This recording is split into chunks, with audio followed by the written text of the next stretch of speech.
15 seconds.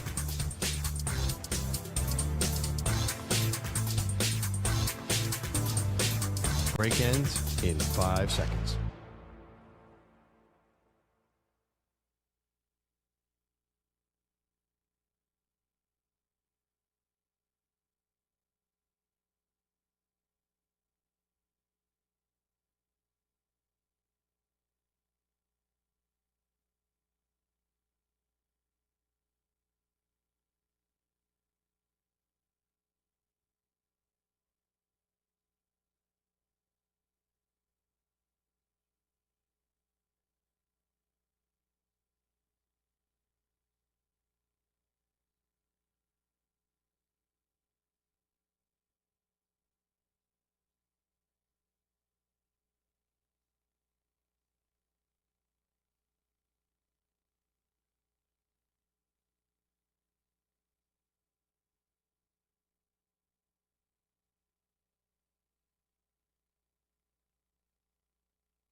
You're in a 4-minute break.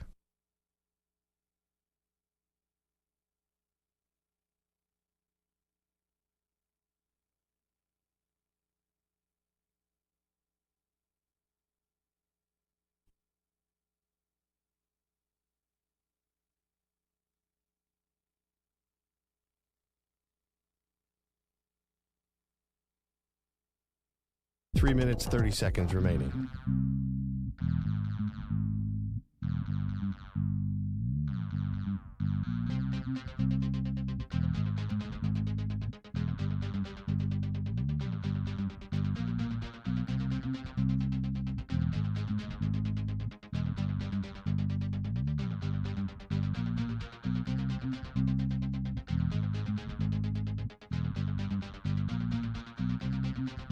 Three minutes remaining.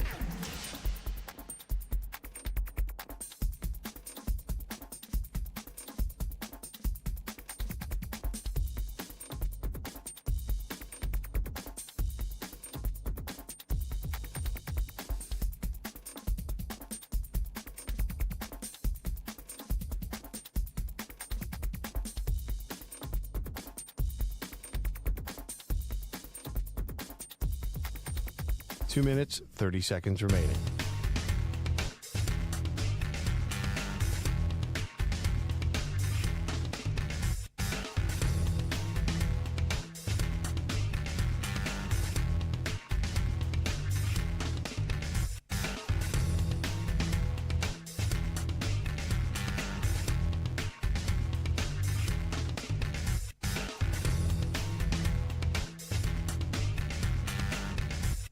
Two minutes remaining.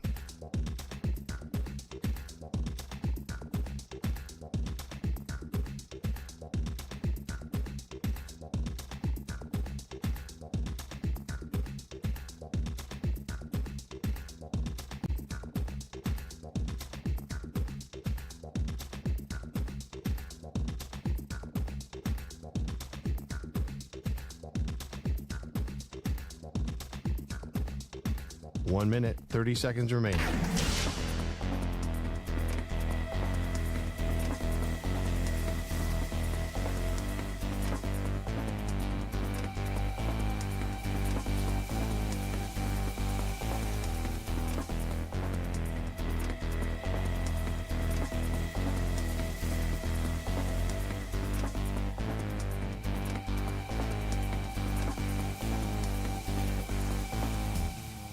One minute remaining.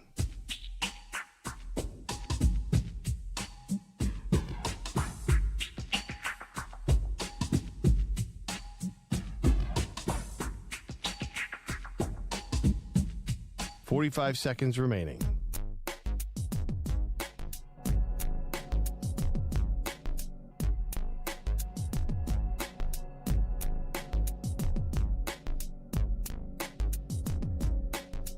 Thirty seconds remaining.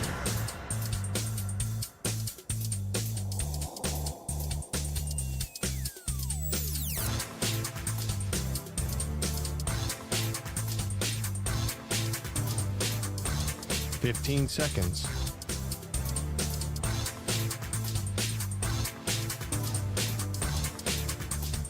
Break ends in 5 seconds.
You're in a 4-minute break.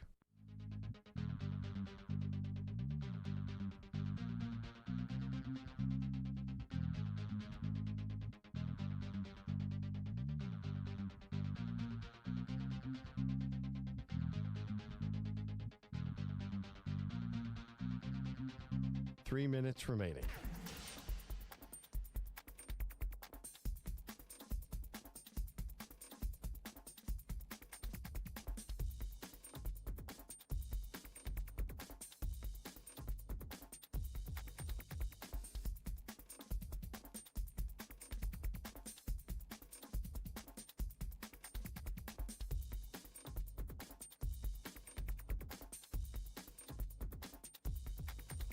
Two minutes, 30 seconds remaining.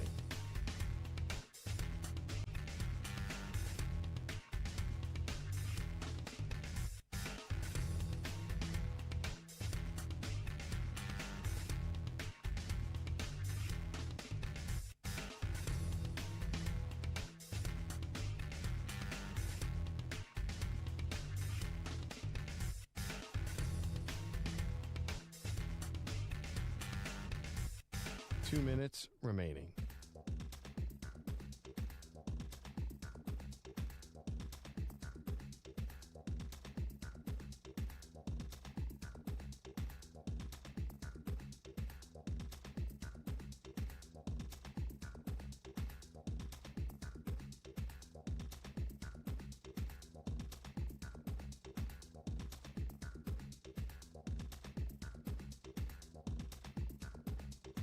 One minute, 30 seconds remaining.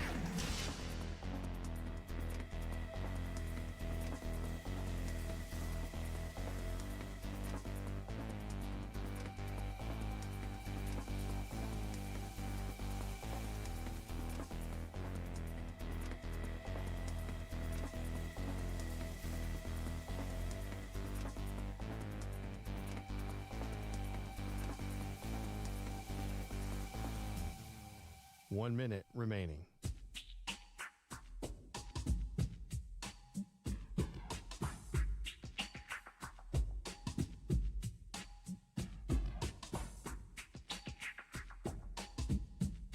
Forty-five seconds remaining.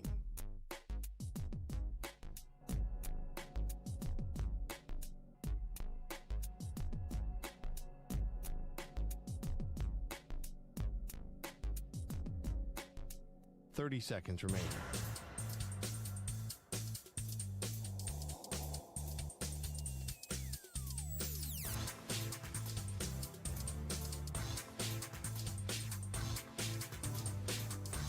Fifteen seconds.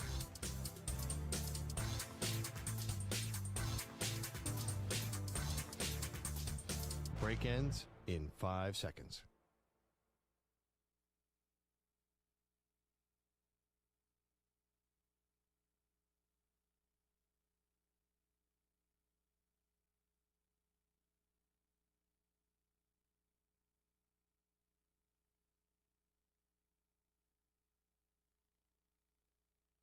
To infinity and beyond. He's live. He's nationwide. This is the Zach Gelb Show.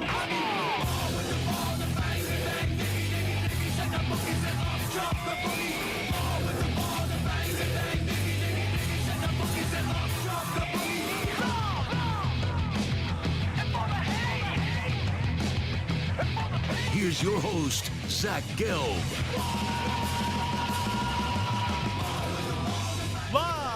From the Palatial yet not overly ostentatious studios of the Infinity Sports Network here in beautiful New York City, sitting on top of the 10th floor of 345 Hudson Street. Welcome on in to what is a Football Friday edition of the Zach Gelb Show across all great local Infinity Sports Network affiliates, Sirius XM, Channel 375, the free Odyssey app, the iHeartRadio app, and also streaming live on YouTube. 888-710-4ISN is the number to jump on in. That's 888-710-4476. You could always get at me on Instagram, where I'm straight flexing, or via the good old cesspool of Twitter, at Zach Gelb. That is ZACHGELB. Or you can give us a follow on TikTok at The Zach Gelb Show. Whole lot to do today. Bart Winkler going to join us coming up 40 minutes from now as he does his own show right here on the Infinity Sports Network.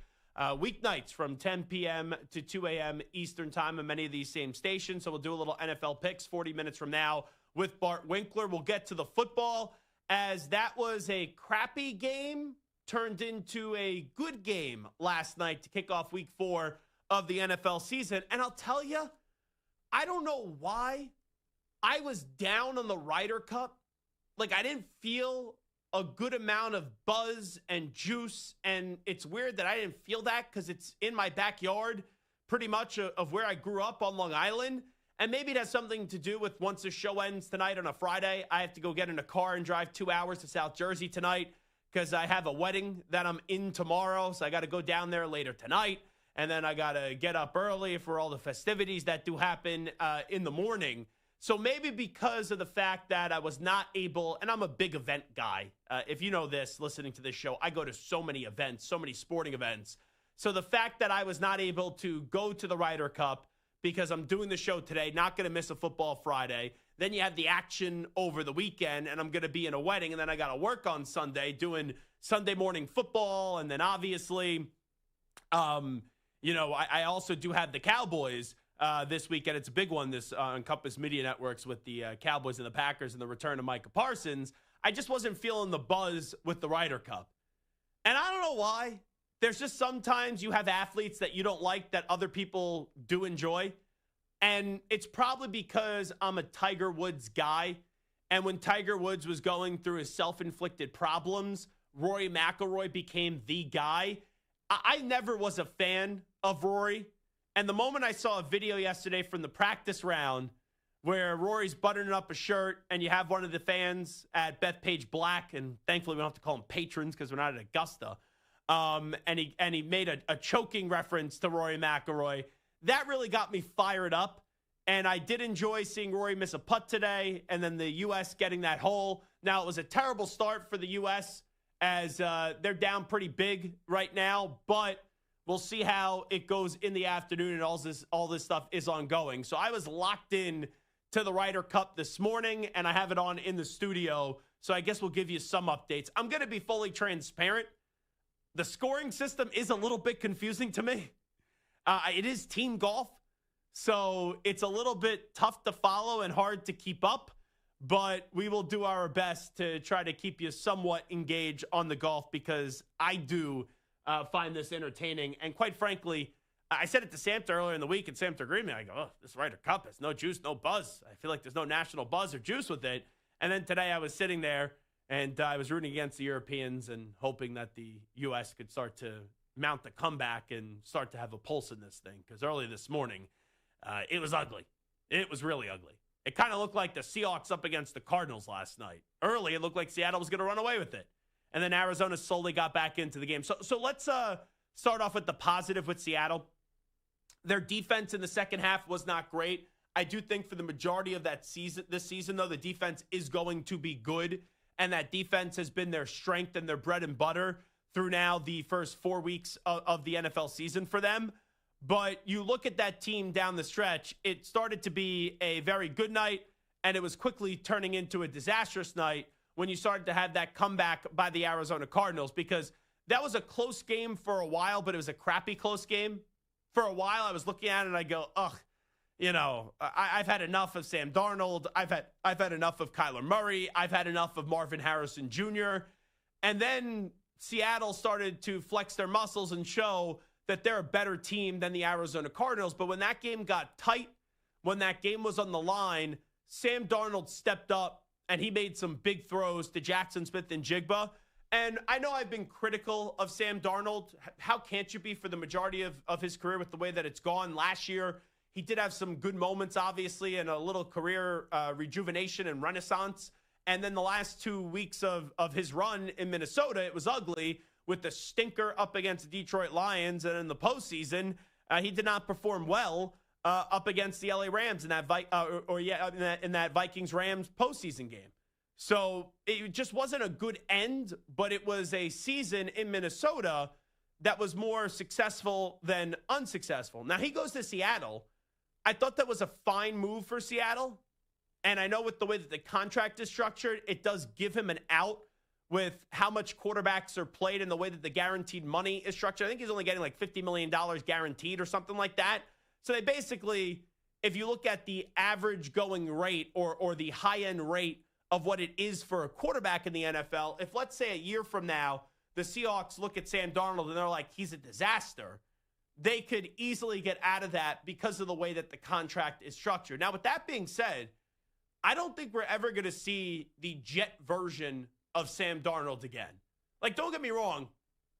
In an isolated spot, could he have a seeing ghosts kind of moment? Could he have a Sam Darnold mono type of moment? Sure. But I do think from start to end of a season, Sam Darnold, bare minimum, is going to be a solid quarterback. I'm not saying he's ever going to be a top 10 quarterback. I'm never saying he's ever going to be a great quarterback. I'm not even ever saying he's going to be a very good quarterback. But he is a solid / good quarterback in the NFL. Now, if you hear me say he's a good quarterback and then you think, oh, that means 8 to 10, well, that's because you just use the word good, very openly, and you just associate good with great. To me, there's different scales here. There's average. There's below hold on. There's trash. Then there's average. Oh, no, there's trash and there's below average. Then there's average.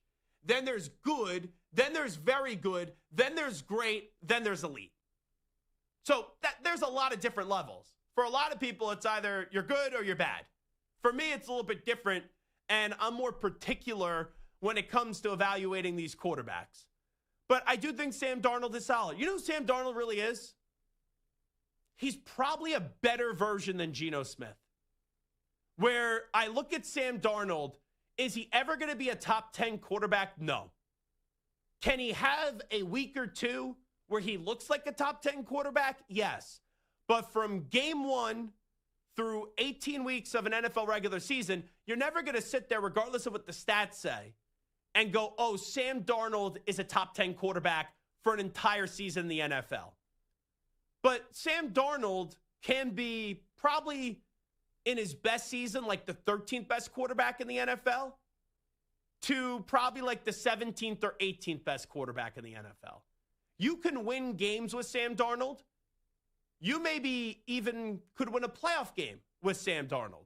But do I anticipate you getting to an NFC Championship game with Sam Darnold or a Super Bowl with Sam Darnold? No. But he's a fine quarterback now. He's a solid quarterback right now. He's a good quarterback right now. And it's kind of funny because Geno didn't work out with the Jets. Sam didn't work out with the Jets. For Geno, it took a lot longer for him to rejuvenate his career. But it's kind of the same thing with Sam Darnold, who's obviously a lot younger, where they're fine. They're solid. There's a role for a place like that guy in the NFL. And last night, he has a good connection with Jackson Smith-Njigba, and they made some big plays late in the game when it was slipping away, where they were still able to secure a victory. And that's a Seattle team. I think they're going to be scrappy all throughout the season. They're 3-1. Do I sit there and do I say, when you have the Eagles, when you have the Commanders, when you have the Lions, when you have the Packers, when you have the Buccaneers, when you have the 49ers, when you have the Rams, do I sit there and say I anticipate Seattle make the playoffs? No. But if you tell me Seattle goes 10-7 and they get a tiebreaker and then the postseason, I wouldn't be stunned. But that's the type of quarterback Sam Darnold is. Sam Darnold is more than just, oh, he's a product of the system in Minnesota, because you have Jefferson, you have Addison, you have Hawkinson, you have Jones, you have Kevin O'Connell. He has shown you early on with his clutch gene and his ability to play well that he could be a good quarterback, even without the bumpers being up that were there last year in Minnesota, now with the Seattle Seahawks. So if that's what Seattle's doing, that's what you're going to get out of one Sam Darnold. But he's never going to be elite. He's never going to be great. Now, with that being said, you look at the rest of the game. Arizona looked like they were about to get blown out in that second half. And earlier on in that game, what was a mega storyline? Kyler Murray and Marvin Harrison Jr. having zero connection.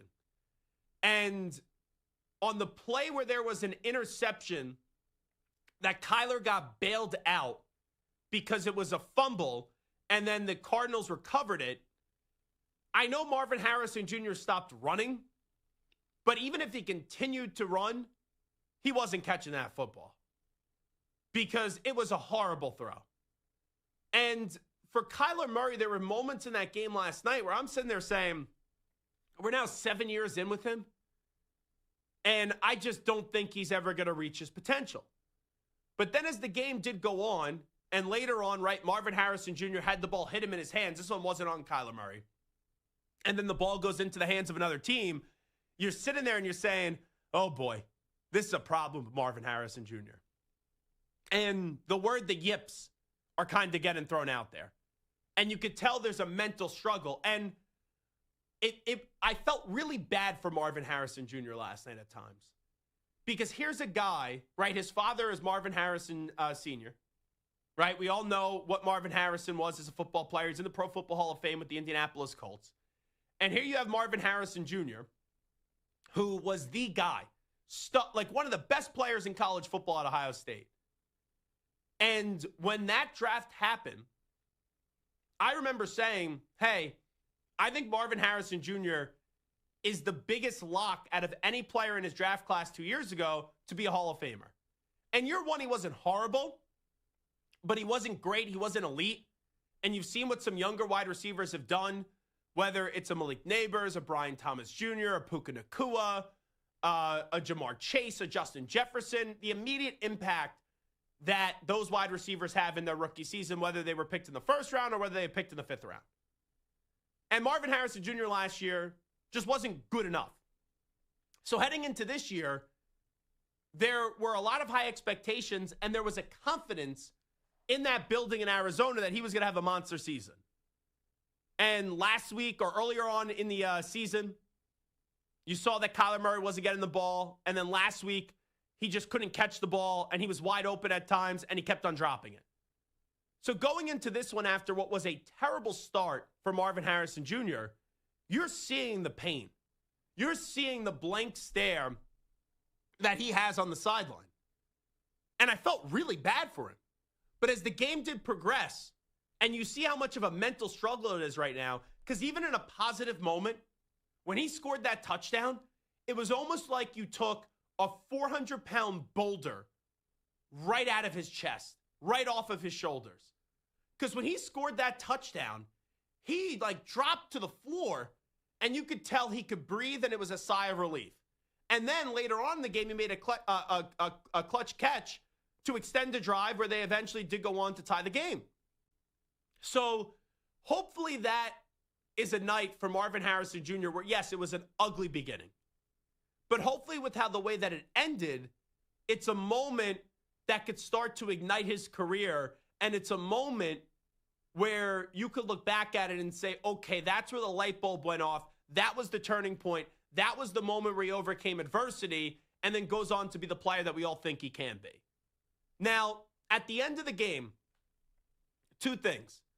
The Cardinals tie it up. I thought they should have gone for two. Usually I sit there and I go, if you're the road team, go for two. If you're the home team, don't go for two, play for overtime. And I get it that the Cardinals were the home team last night.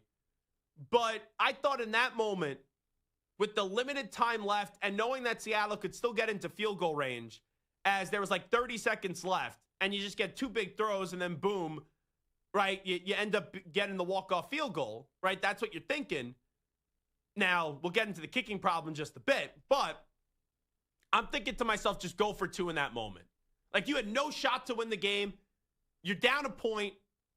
Forget the PAT. Go for two. Now, they didn't do that. And I said that in the moment. I thought they should have gone for two. So that's why I bring it up. If I didn't say go for two in the moment, I wouldn't bring it up. I wouldn't crush the coach. But then on the kickoff, everyone's bitching about this kickoff today. Here's the thing. The kickoff rules are the kickoff rules. You may not like them, but they're the rules. So anyone sitting there and saying, oh, this is stupid. Oh, this is dumb. Oh, the Cardinals got screwed. No. Kick the ball in the landing zone. Have it land in the landing zone. Don't be a yard or two short like you were.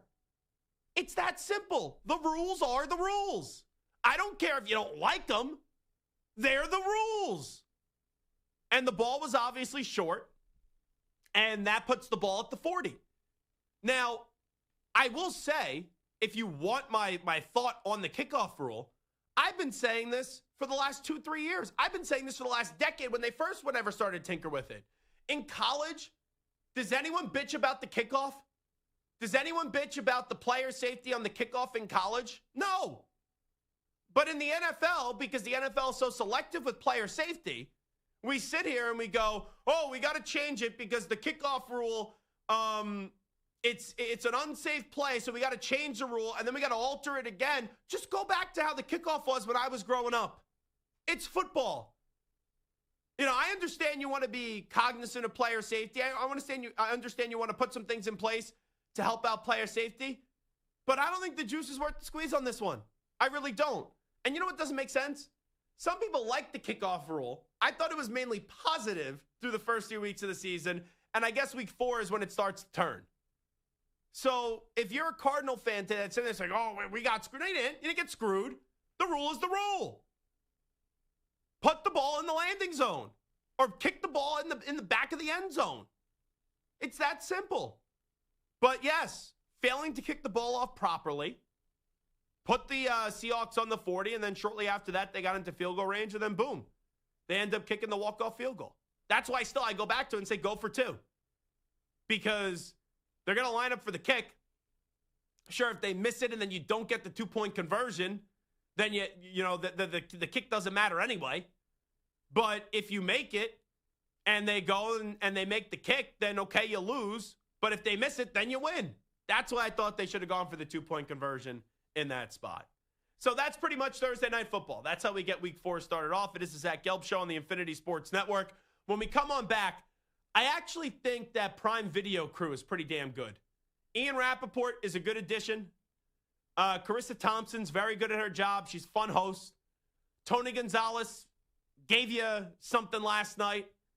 I like Andrew Whitworth. Anytime there's a big guy wearing a sweatshirt and a sports coat, I'm in. Richard Sherman always gives you an opinion. Fitzpatrick, he's a lot of people's cup of tea for whatever the reason is. You know, does he need to remind me every show that the guy attended Harvard? Like, come on. Fitzpatrick, I've never been in on the inside joke with Fitzpatrick like everybody else. It's like Mike McDaniel. I'm always on the outside of the joke. But I'll tell you, last night I thought their conversation was fascinating. It was fascinating about Russell Wilson and his career moving forward and how we should view it and if he's going to be a Hall of Famer. We'll get into that conversation when the Zach Gelb Show continues after these short messages. You're in a 5-minute break.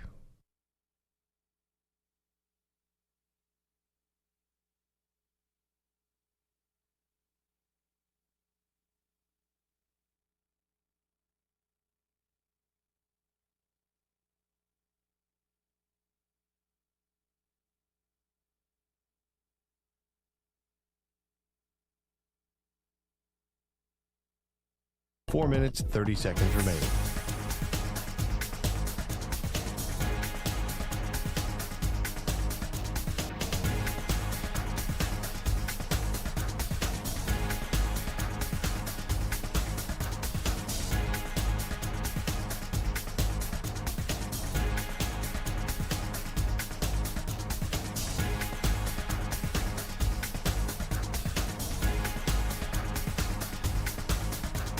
Four minutes remaining.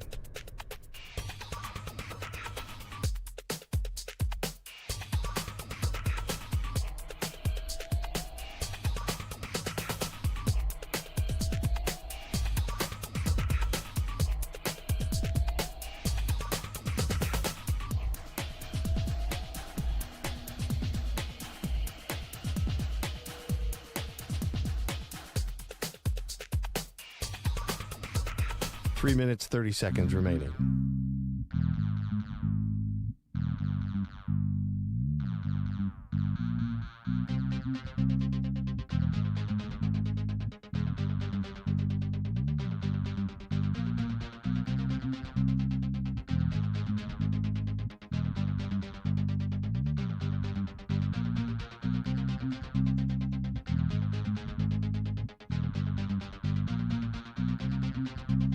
3 minutes remaining.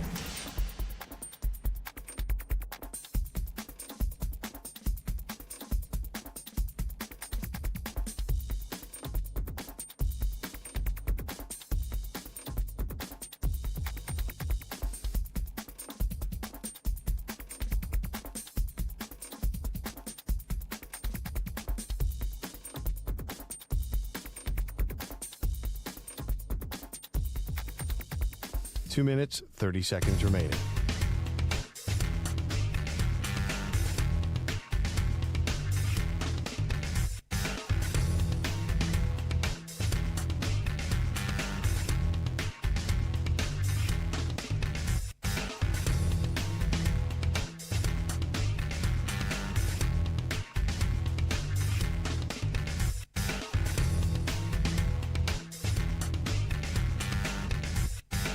Two minutes remaining.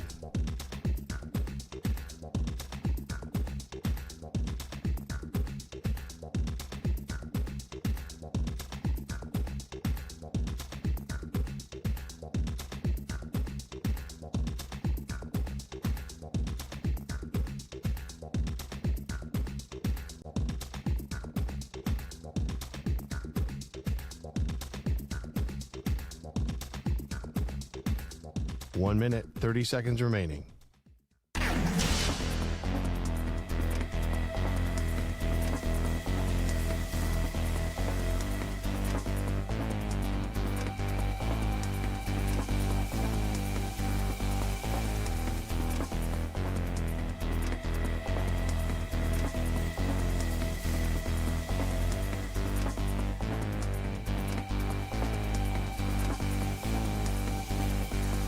One minute remaining.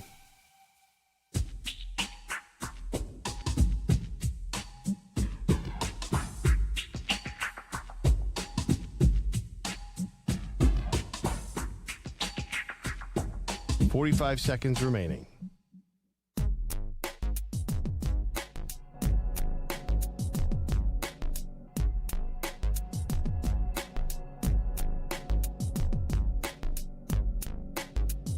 Thirty seconds remaining.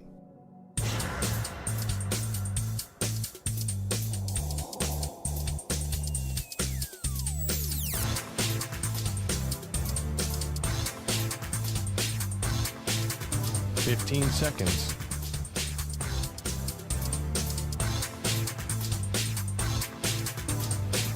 Break ends in 5 seconds.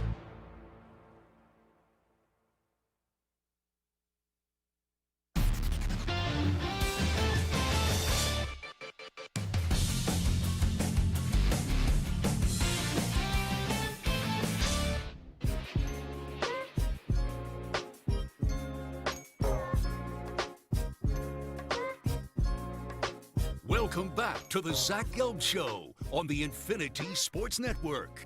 So in the worst kept secret in America, we all know Richard Sherman does not like Russell Wilson. That doesn't surprise anybody. But what annoys me is when someone doesn't like someone and they try to put on this front that they do like them. Like, I forget when it was. It was either last year or the year before that, before a Thursday night football game. You know, it looked as if Richard Sherman was trying to be buddy-buddy with Russell Wilson on the field before one of the Prime Video broadcasts. We knew that was phony. Last year, or it was right when you had Pete Carroll walk away. So when Pete Carroll walked away, basically was told that they don't want him to be the coach anymore in Seattle. There was an event in Seattle, and there was a lot of intrigue on who was going to show up to that event. It was with former Seahawks players, and it was to honor Pete Carroll at an exclusive dinner, kind of a celebration of Coach Carroll's career. Now, Russell Wilson did show up, which surprised a lot of people, because Russ and Pete at the end, even though Russ used to have his biggest supporter be Pete Carroll, Russ and Pete were going at one another because Russ was such in his own head and became such an egomaniac that Russell Wilson wanted to cook. Russell Wilson wanted to be the guy where when they were actually winning a lot of games, when they were winning a Super Bowl, getting to another Super Bowl, those teams in Seattle, you thought of the defense first, You thought of the coach in Pete Carroll. You thought of Marshawn Lynch. And then, they have a good quarterback in Russell Wilson. I don't think a lot of people thought they won those games necessarily always because of Russ. Like how when you looked at the Patriots, you knew they were winning because of Brady. When you looked at the Colts, you knew they were winning because of Peyton Manning, right? When you looked at the 49ers, you thought of Montana and Rice and Walsh. When you looked at the Seahawks, you would think of the LOB first. You would think of them Marshawn Lynch. You would think of Pete Carroll. And then, they have a good quarterback in Russell Wilson. So Russell Wilson showed up to that event, and the idea, which was so comical to me, right? Because I talked to so many of these former Seattle Seahawks players that dragged Russ in the divorce of him in Seattle, where he eventually got traded to Denver. You had a lot of those LOB players. They can't stand Russell Wilson because he threw the interception in the Super Bowl. And, Russ, I don't think Russ is the greatest teammate in the world. We saw some of that stuff in Denver. And you look at it, there has always been, especially at the end, a frosty relationship between the LOB and those defensive players for the Seahawks and Russell Wilson. And from what I gathered through the conversations that I had, a big reason why people on the Seattle defense didn't like their quarterback in Russell Wilson is because Pete Carroll would always defend Russ, and people thought that Pete was coddling Russ. While when you look at the defense, if the defense messed up or the defense didn't have a good game, then Pete would go after the defense, where for Russ, he was always in his own head because, he replaced Matt Flynn right away. And he was a later round draft pick. And that team was so good where I'm not saying Russell Wilson was a bad player. Russell Wilson has made 9 or 10 Pro Bowls, right? One of them was after Seattle. But it's one of those things where for Russ, I think at the end of the day, it got to him where he was cognizant that people thought he wasn't the main reason why they were winning, and he wanted to be the main reason why they were winning. So there has always been a back and forth with the LOB and Russell Wilson. But Richard Sherman and Russ put on this front at this Pete Carroll event like they were singing Kumbaya, and now they're all good, and the hatchet is buried. And I'm sitting there, and I remember saying it the day it happened. I rolled my eyes. I said, I'll call cap on that. Hogwash baloney. That's a bunch of nonsense. Listen back up. This was Pete Carroll the week after that whole celebration when he was dismissed as the head football coach of the Seattle Seahawks. He ended up going on Seattle Sports Talk, and here was how he was classifying Russell Wilson and Richard Sherman hanging out at, I guess, his retirement ceremony at the time. Russell Wilson, we saw the pictures of him out with you the other night. What was that like? It was great to see all those guys, great to see Russ. But I'm walking out the door at the end of it, and we're getting ready to go, and Richard and Russell are standing in the doorway, and they both looked at me and said, look what had to happen for you to get us two talking to one another and having fun. And since then, Russ and Sherm, they've kind of acted like they're buddy-buddy when talking about that relationship. But whenever there's a moment for Richard Sherman to criticize Russell Wilson, he does so. So they're not good. And last night, there's a conversation that's being had about Russ in the Hall of Fame. Because even though Russ was really damn good in Seattle at times, and Russ won a Super Bowl, got to another Super Bowl, Russell Wilson, since leaving Seattle, has been an unmitigated disaster. Right after 1 year, Denver was done with him. In Pittsburgh, it wasn't anything special. They never really won a big game. And then after 3 games with the Giants, he gets benched for the rookie in Jackson Dart. So we had a conversation earlier in the week about Russell Wilson in the Hall of Fame.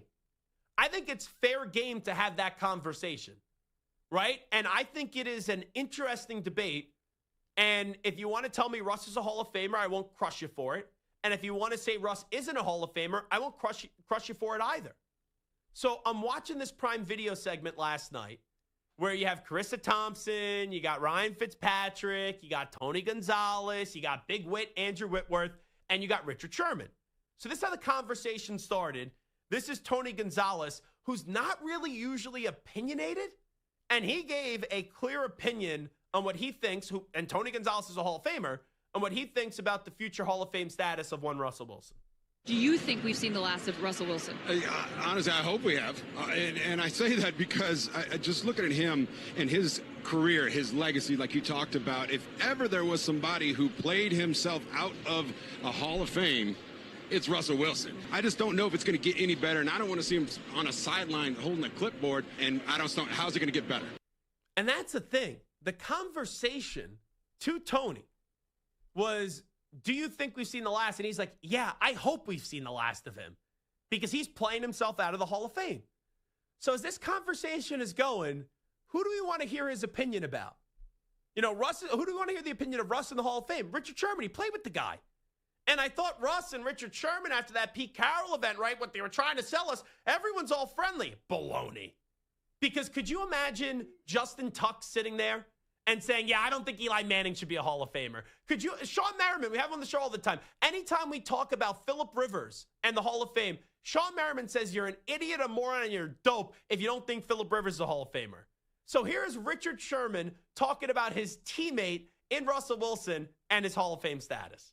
I agree. I think you got to judge his career off when the Legion of Boom was there. He had a legendary defense, an all-time defense, and how much success he had. And then without that legendary defense, the success he had. Without that legendary defense, he's been 4-11, 7-8, 0-3 to start with the Giants. He was a winning football player in Seattle, and people said, hey, winning is football player, all this good stuff, all these accolades, and now you get to go on your own and you get to prove, hey, I'm this great quarterback. I'm this guy that's going to be dominant, and it just hasn't worked out that way. And that's the truth of how Richard Sherman feels about Russell Wilson. So stop trying to sell me that you guys have reconciled and now that you guys are friends and all that nonsense. You're not. You don't like your old quarterback, and your old quarterback doesn't like you. And here's the thing. If Michael Samter or Stu or myself, we get on the radio and say Russ isn't a Hall of Famer, that's not a big deal. If Tony Gonzalez gets on last night and says, yeah, I think he played himself out of the Hall of Fame, it's not a big deal. When it's Richard Sherman saying it, it almost feels dirty. Now, on the other hand, I respect him for saying it because he's giving you his honest opinion, and that's what a good TV analyst should do. But when you're a former player, and not just a former player, a former teammate of Russell Wilson, you should probably say, hey, I think he's a Hall of Famer. If you're claiming now that you guys are good after that Pete Carroll event. Because once again, when Eli Manning gets debated, when Phillip Rivers gets debated, Justin Tuck doesn't run on a show and go, yeah, Eli Manning shouldn't be a Hall of Famer. Sean Merriman doesn't run on a show and say, yeah, Phillip Rivers shouldn't be a Hall of Famer. But once again, Richard Sherman had a chance to do Russ a favor last night, and he elected not to do so. And it's all rooted in one thing. He doesn't actually like Russell Wilson. And I talked to a former member of the Seattle Seahawks today, someone that was on the Legion of Boom. And I asked him for his thoughts on this. And that person said there's a lot of back and forth that we had. And I brought up the point with Eli and with Phillip Rivers and their former teammates. And he goes, it just shows you where Russ stands with the guys. And that's the truth. Russ doesn't have a good standing with the guys that he won a championship with, especially on the defensive side of the ball. It is the Zach Gelb Show right here on the Infinity Sports Network. We'll do NFL picks with Bart Winkler when we come on back. Update time first. Here's the Act Man, Rich Ackerman. Infinity Sports Network Sports Flash. And it's brought to you by Old Trapper. Listen up, not all beef jerky is the same. Old Trapper is better for you and higher in essential protein than chips, sugar-filled energy bars, or candy. So ask for Old Trapper by name because no other jerky compares. Old Trapper, what's your beef? The NFL is going to Rio. The league will play 3 games in 5 years there, starting in 2026. The Commanders were able to win last week without Jaden Daniels. They'll try to do it again this week, but they're playing a little more difficult with both Daniels and Terry McLaurin both out when they take on the Falcons. Giants receiver Malik Neighbors good to go after missing Wednesday's practice with a shoulder injury, and the Chiefs' Xavier Worthy also off the injury report and will play against the Ravens. College action tonight. The 8th-ranked Florida Seminoles look for their 4th straight win on the road at Virginia. The baseball season comes down to the final weekend. Two divisions in the American League are deadlocked. Yankees and Blue Jays are tied in the AL East. Yanks go for their 6th in a row against the Orioles, while the Blue Jays open their final series at home tonight against the Rays. While the Tigers blew a 15.5 game lead, they're tied with the Guardians after taking last night's series finale. Detroit plays at Boston. The Guardians host the Rangers right now at Wrigley. The Cubs have a 4-0 lead over the Cardinals in the 5th. I'm Rich Ackerman.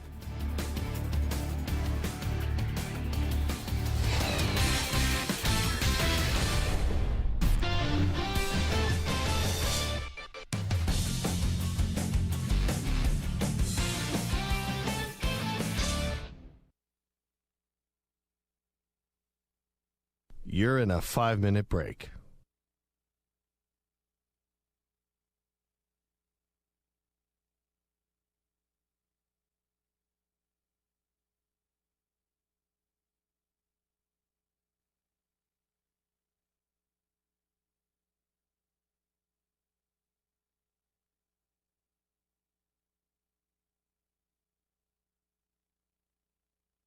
Four minutes, 30 seconds remaining.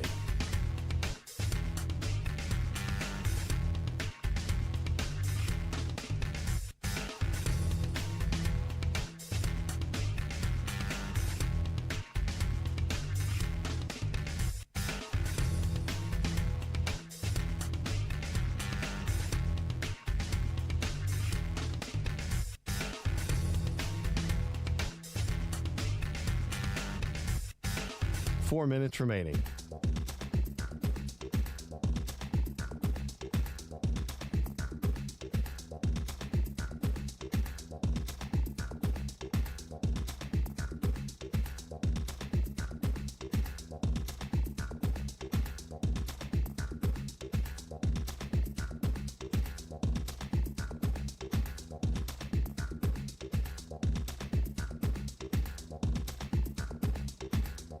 Three minutes, 30 seconds remaining.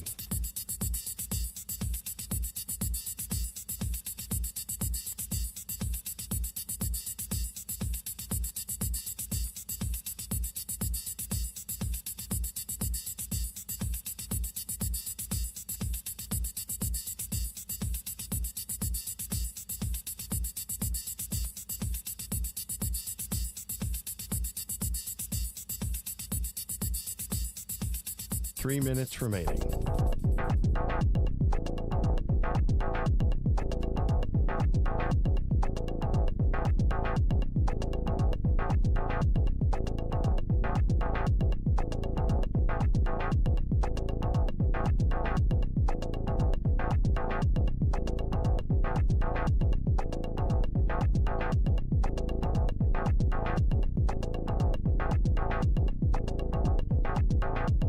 Two minutes, 30 seconds remaining.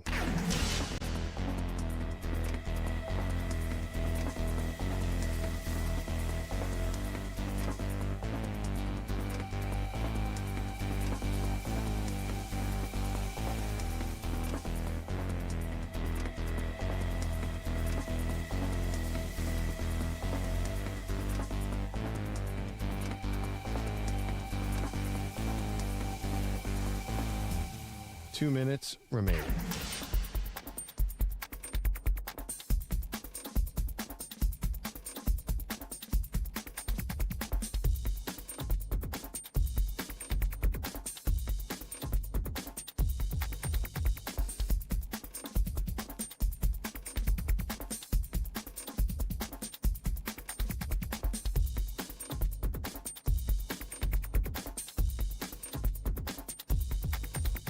One minute, 30 seconds remaining.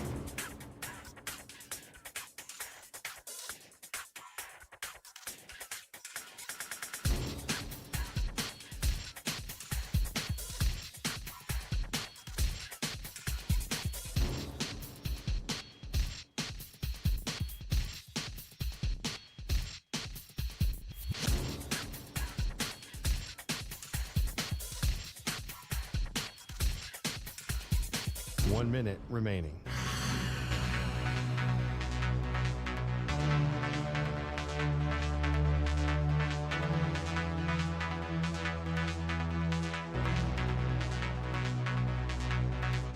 45 seconds remaining.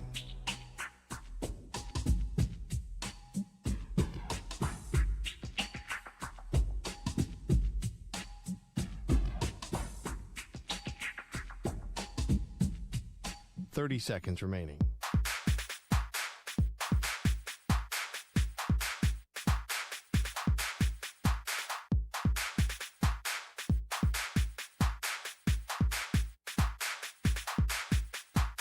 Seconds.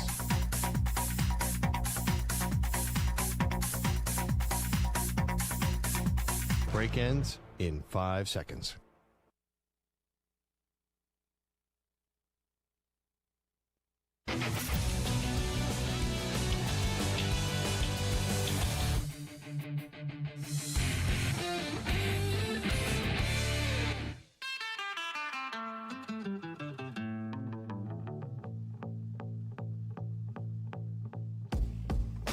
Welcome back to the Zach Gelb Show on the Infinity Sports Network.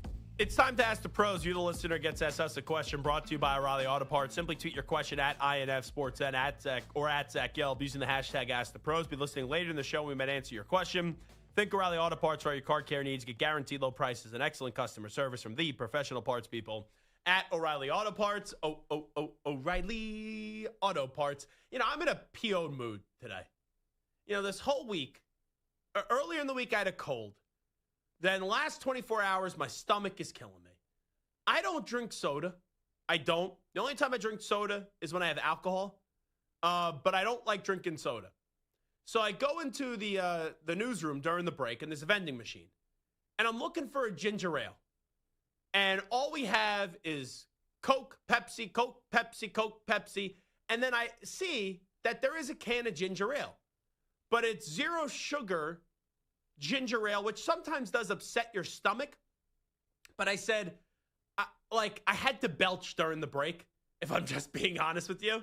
So I go, okay, I'll get one of the sugar-free ginger ales. So I'm in the newsroom, and I'm opening up the can, and Ack comes over. And, the last thing I need is, someone being a helicopter parent with me, as I'm 31 years old, and I know how to freaking open up a can of ginger ale.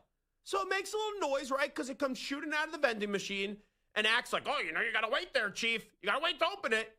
And he's like, did you make a mess? I go, no, I didn't make a mess, Ack. I'm 31 years old. I know how to open a freaking can of ginger ale. And then, as we're walking away, Ack goes, do you really need a soda? I don't like soda.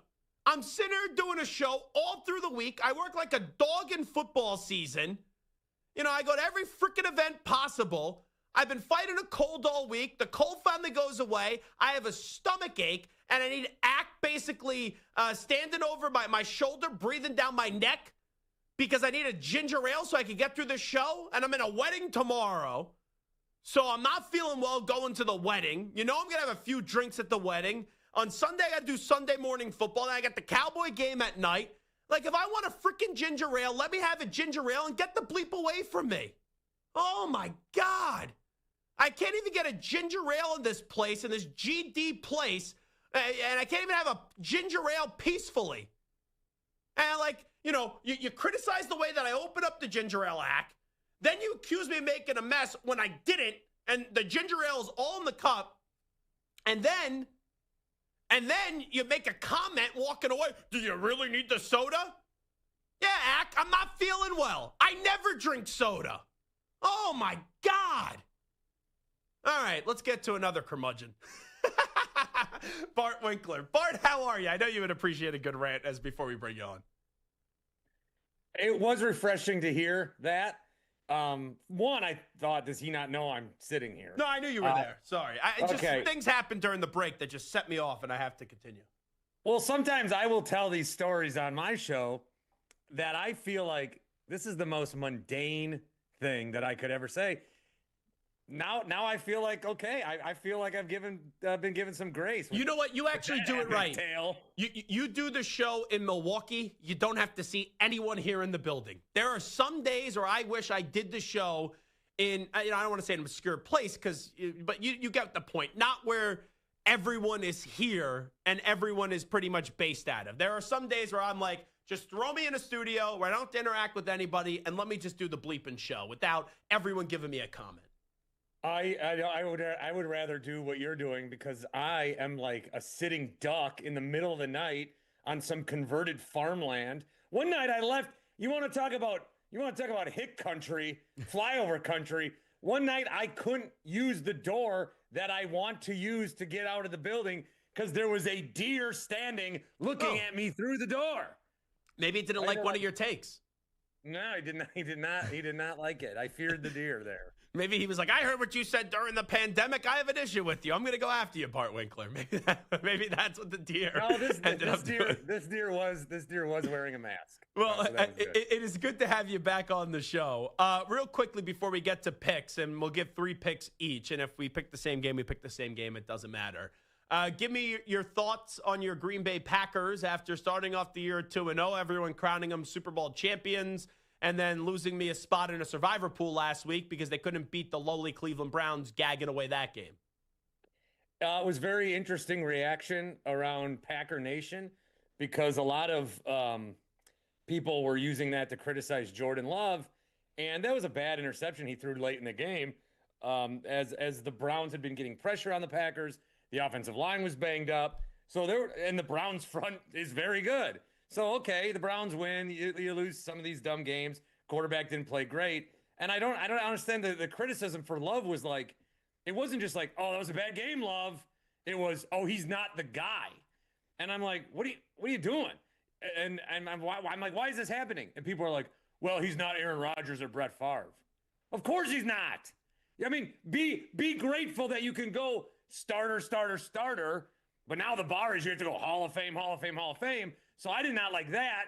But then people didn't like what I was saying because I have been somebody who has been hiding a truth for a long time. And yeah, and this game, as the Packers were driving down, I got a text from my brother who was like, LaFleur's going to blow this. He's playing for the field goal too early. He's going to blow this. And I go, I know. We're losing this game. And they lost the game. And I said, you know what? Maybe there's other games I could do this. Maybe I should have done it after a playoff game. But I need the world to know right now, I am not a Matt LaFleur supporter. Ooh. I am not a Matt LaFleur fan. And I've been taking arrows. And you know, I've been getting I may have lost friends I thought I had for a long time turning on your boy. But why aren't you a fan of Matt LaFleur?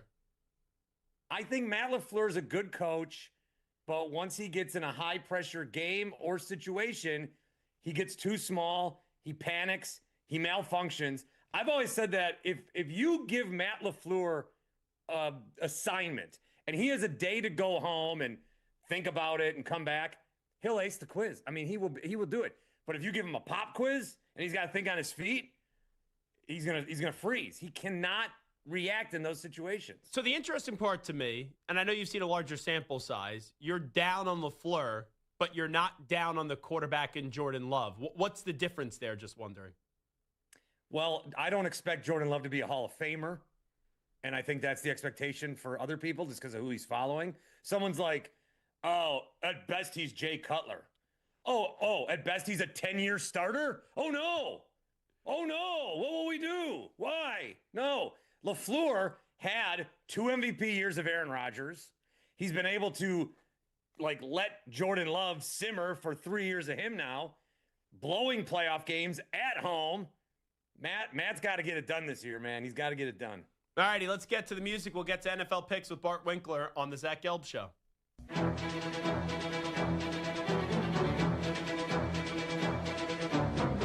It's time for NFL picks on the Zach Gelb Show. All righty, I got Bart Winkler here. I know Bart Winkler is not a fan of Aaron Rodgers, so I like this pick. I think Aaron Rodgers looking old out of the gate. I don't think his offensive line is all that good, and Brian Flores is going to open up a can of whoop-ass on him in Dublin, Ireland. And I think Rodgers after the game is going to be drinking a lot of Guinnesses. My first pick, I like the Minnesota Vikings laying 2.5 points up against the Pittsburgh Steelers. Bart, pick number 1. I like that pick. I think every Rodgers game has been a mirage so far. I think you're spot on. I am going to take the rest of the NFC North, okay, including my Green Bay Packers rebounding in their home away from home, Jerry World, covering the 6.5. Micah Parsons, 2 sacks in this one. He'll do a friendly little thing with Dak. It's going to be hilarious. Packers to win by at least 6.5.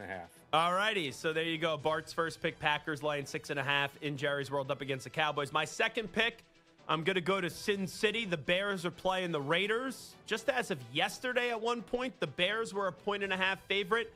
Now they're a 1.5 dog. I always get afraid when the line does move. But I think the Bears are going to continue what they did last week. I don't think the Bears are really that good of a team, but I'm out on the Raiders. I think the Raiders fall to 1-3, and the Bears even up their schedule, their record on the season. They get to 2-2, and now I'm getting points. So give me the Bears plus a 1.5. Your next pick, Bart? Well, I don't want to have the same pick as you, so I'm going to pivot. I agree with you on that one, and I'm going to go to Rams minus 3.5 over the Colts. No bigger mirage in football than Dan Jones right now. Indiana Jones. They're going to win that division, by the way. No, Jacksonville is. Oh, okay. Yeah, I like the Rams by 3.5.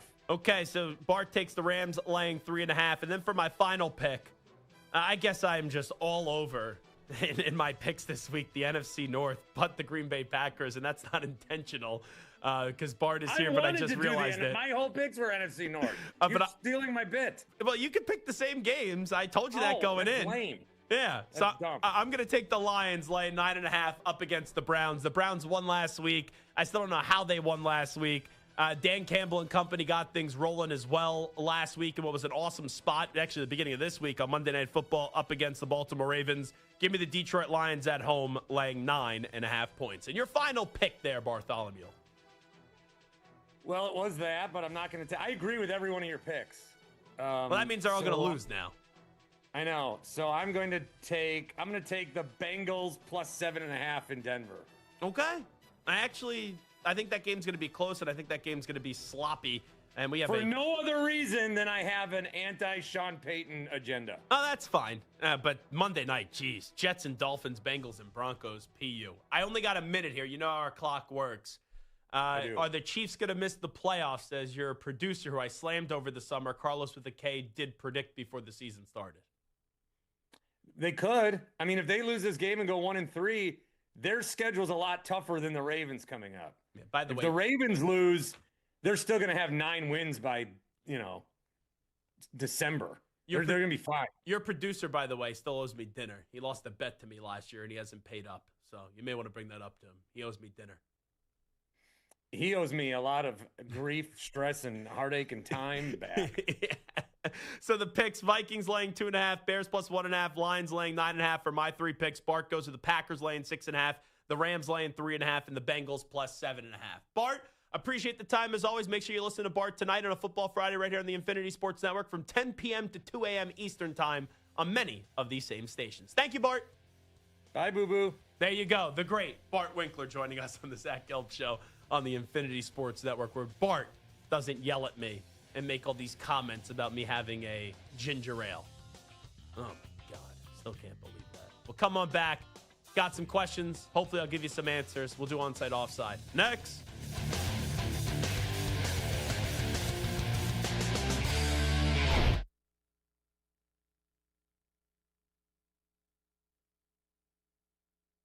You're in a 5-minute break.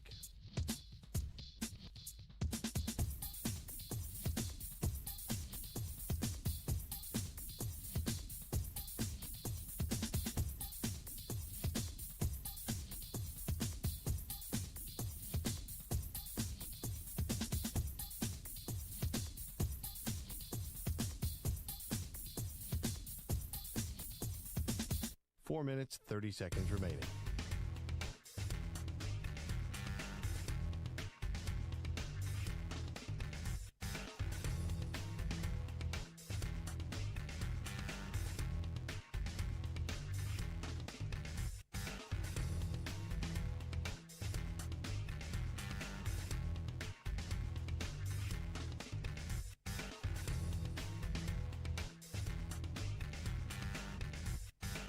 Four minutes remaining.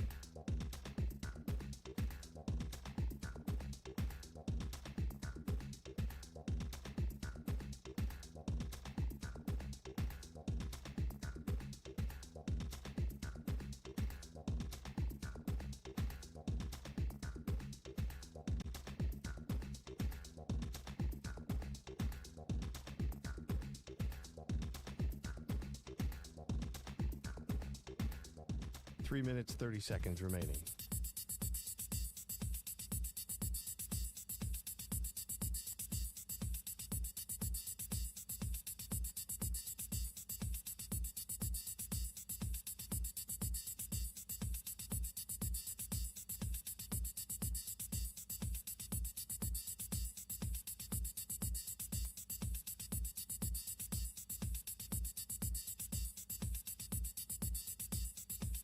Three minutes remaining.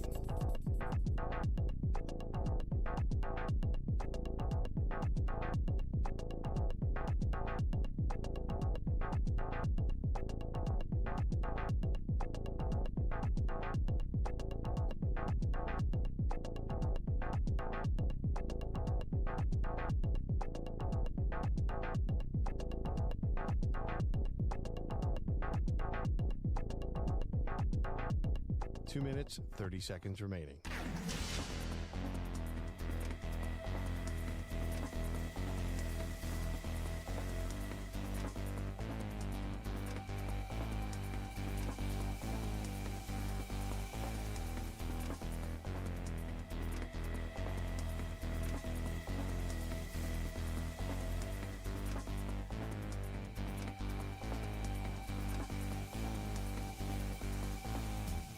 Two minutes remaining.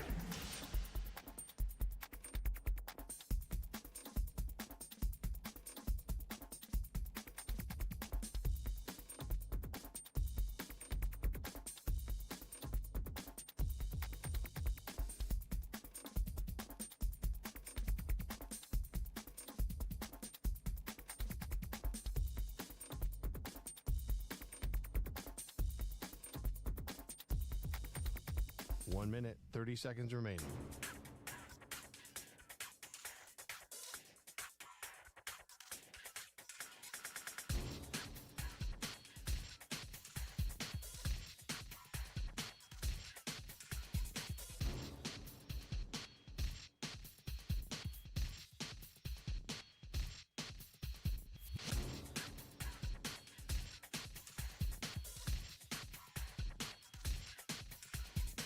One minute remaining.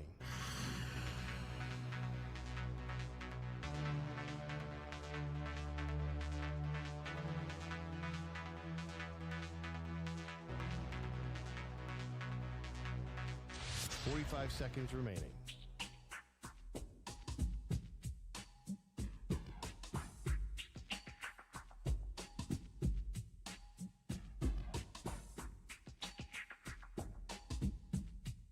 Thirty seconds remaining.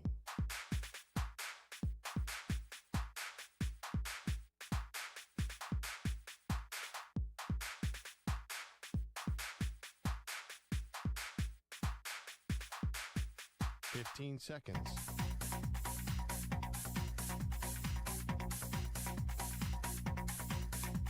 Break ends in 5 seconds.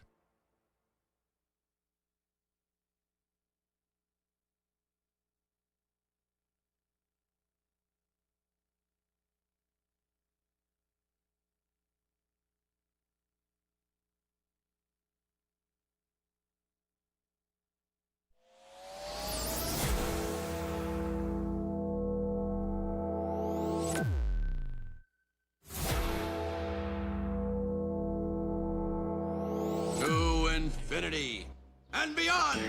He's live. He's nationwide.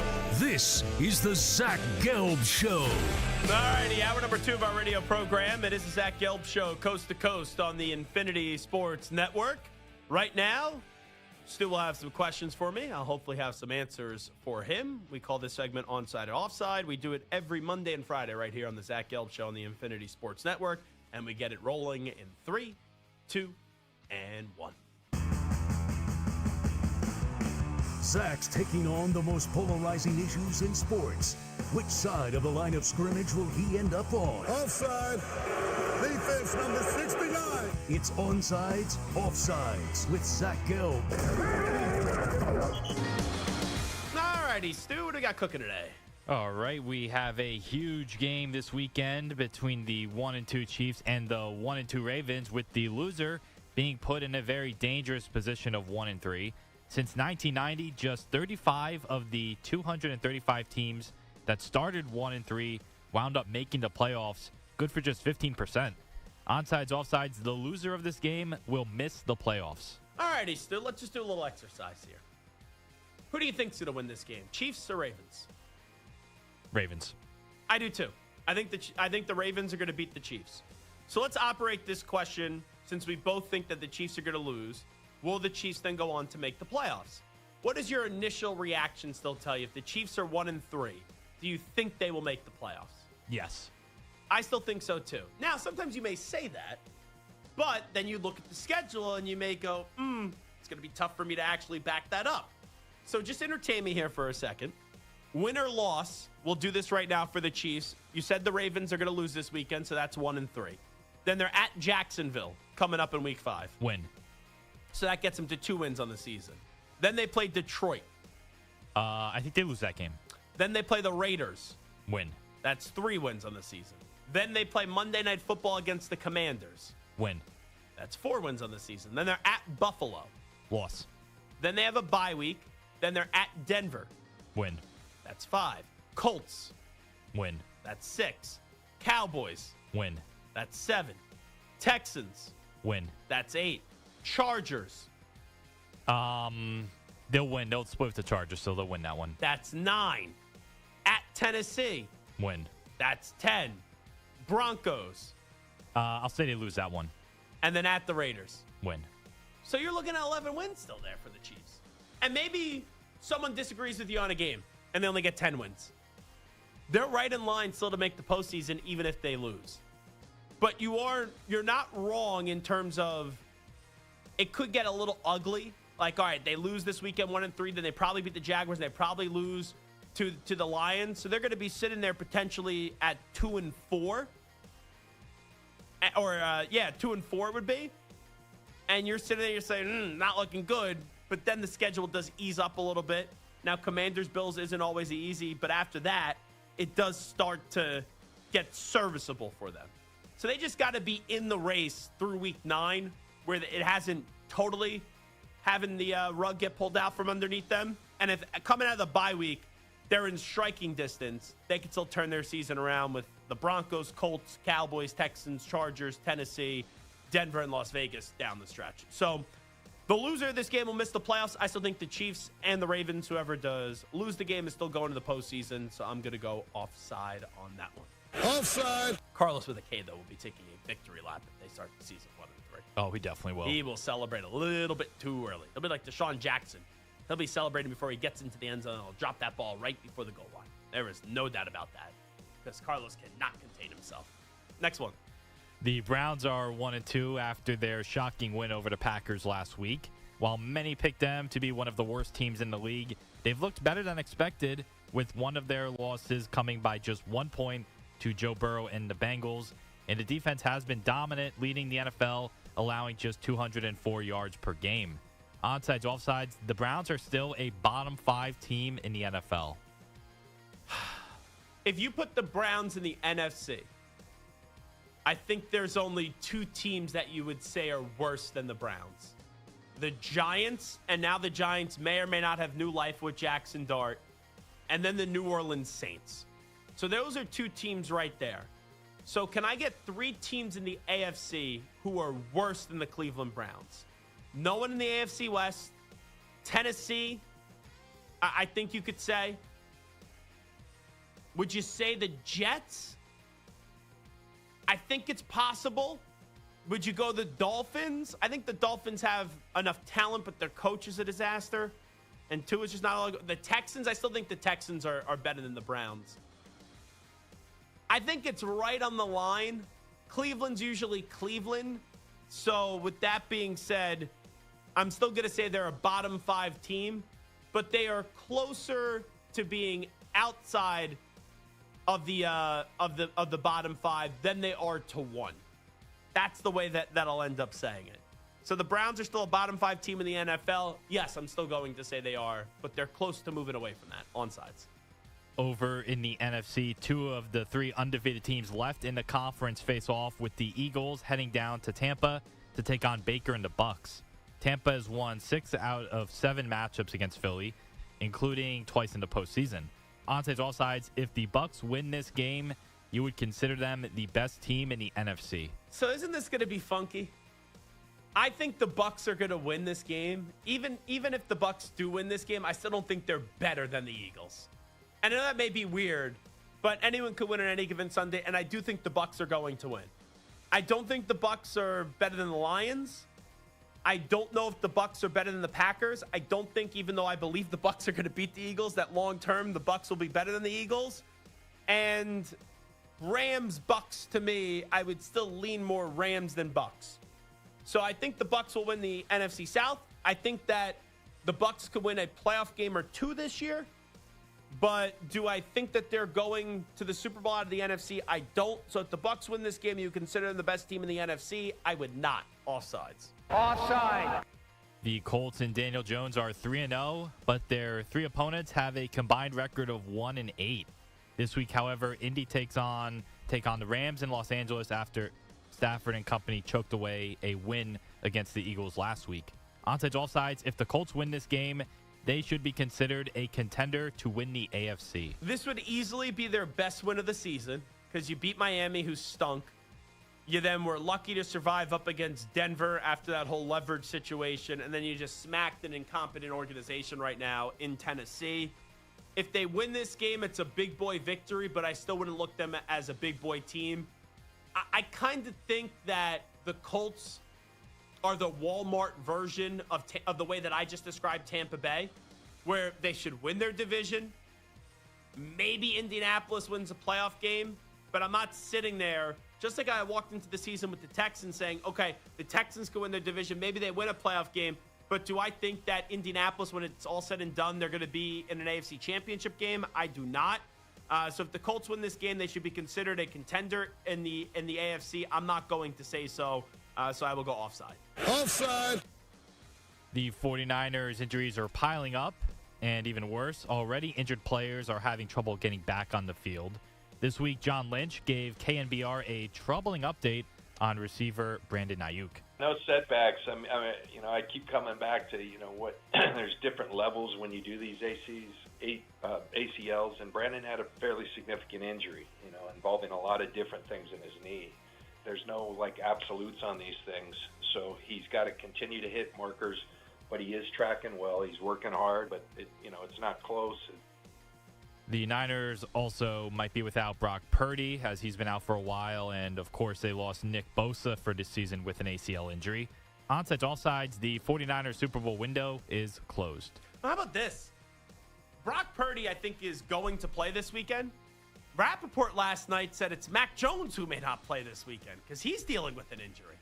So you asked me the 49ers window is closed. I think the Niners are going to be a good team this year. I do. There's a difference, though, between good and great. I think the 49ers are going to be, and I said this going into the season, a 10 or 11 win team. But do I envision the Niners getting to a Super Bowl this year or getting back to a Super Bowl in the next 3 years? I do not. So I still think, because when you say Super Bowl window is closed, you think the team's going to fall off. I don't think they're going to fall off. I still think they're going to be good, but I don't think they're going to get back to another Super Bowl. So when you ask me the Niners Super Bowl window is closed, I'm going to say on sides, but it doesn't mean that they're going to be a bad football team this year. USC was picked to finish 9th in the Big Ten by conference media before the season. However, a strong start by quarterback Jaden Mayava has the Trojans at 4-0 for the 3rd time in the last 4 years and are the 6th highest ranked Big Ten team in the AP poll. This week, they get their biggest challenge taking on Luke Altmaier in Illinois after their embarrassing blowout loss to Indiana last week. Onside all sides, USC will finish no lower than 6th in the Big Ten. With how deep the Big Ten is, I'm not ready to say that yet. They played Missouri State, Georgia Southern, Purdue, and Michigan State. Now they get Illinois, who's coming off a embarrassing performance up against Indiana. After that, they play Michigan, and then after that, they play Notre Dame and Nebraska. At the end of the season, they do have Oregon. Before I could say they're going to be a top 16 in the Big Ten, let me see how these next 4 games go. So for now, when you ask me, USC will finish no lower than 6 in the Big Ten. I'm not ready to say that. I think they're right on that cut line. But for now, I'm going to go offside. Offside. Speaking of that Indiana blowout over Illinois, Hoosier quarterback Fernando Mendoza leaped up to the top of the Heisman odds after his second straight 5-touchdown game ahead of Oregon's Dante Moore, Ohio State's Jeremiah Smith, and Miami's Carson Beck. Mendoza has thrown 14 touchdowns and no picks in his last 3 games and has completed an insane 93% of his passes the last 2 weeks. Onside to offsides, Fernando Mendoza will finish in the top 3 in Heisman voting at the end of the year.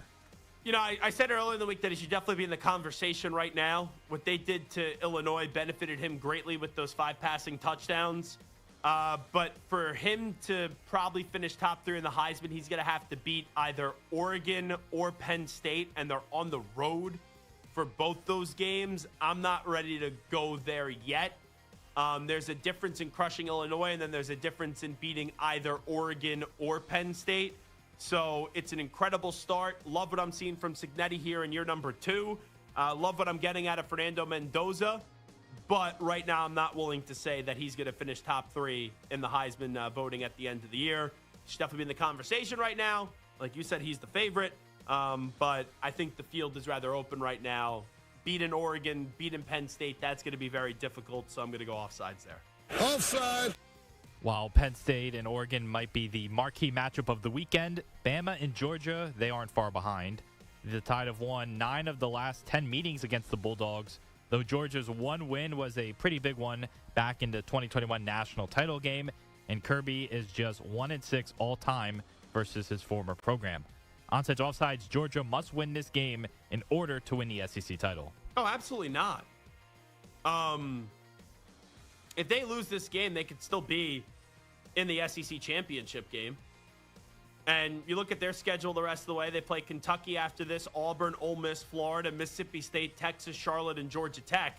I'm not saying it's easy peasy, but compared to some of those other SEC schedules that we read, you know, they miss some people now. So they could lose to Alabama, and then they could go on to be Kentucky, Auburn, Ole Miss, Florida, Mississippi State, Texas, Charlotte. Even if they lose to Georgia Tech, it's not a conference game. So, yeah, they beat Tennessee already.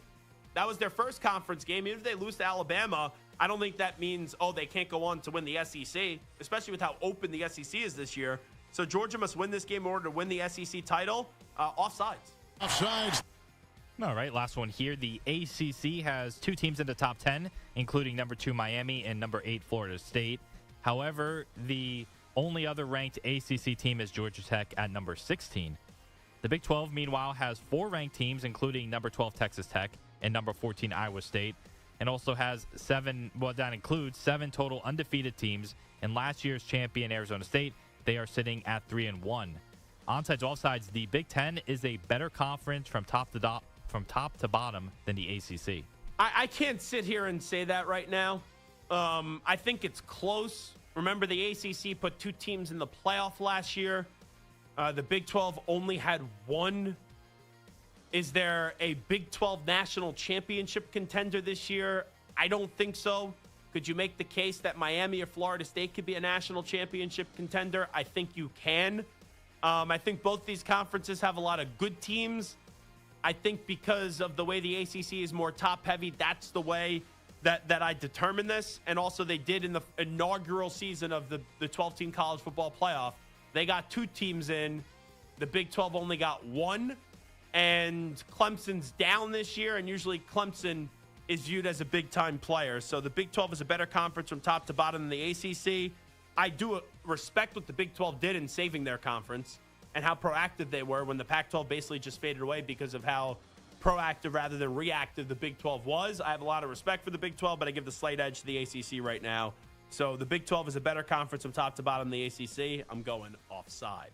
Offside. It is the Zach Gelb Show on the Infinity Sports Network. We'll skip around the room next. One thing to watch in these 3 games this weekend, we will preview Alabama and Georgia. We'll preview Oregon, Penn State. And we'll also check in on LSU, Ole Miss. You'll get a thought from Stu. You'll get a thought from Samter. And you'll get a thought from me as well when the Zach Gelb Show continues on a Big Football Friday after these short messages. You're in a 5-minute break.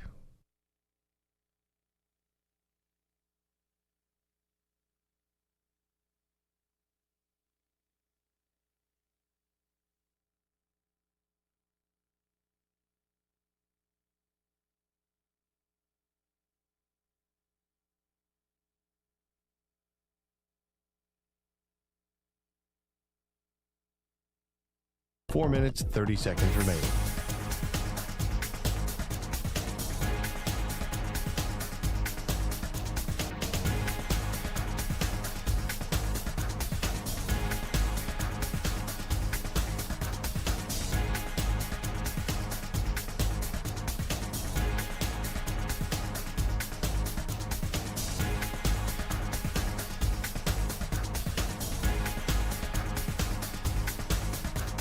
Four minutes remaining.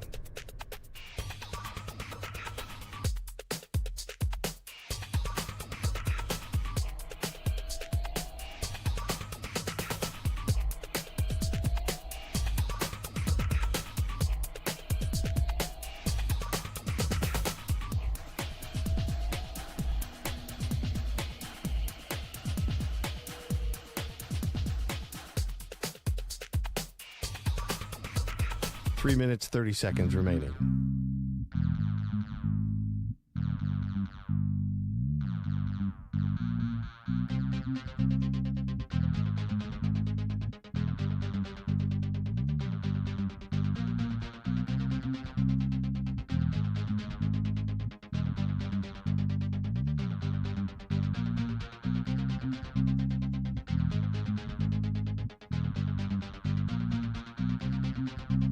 Three minutes remaining.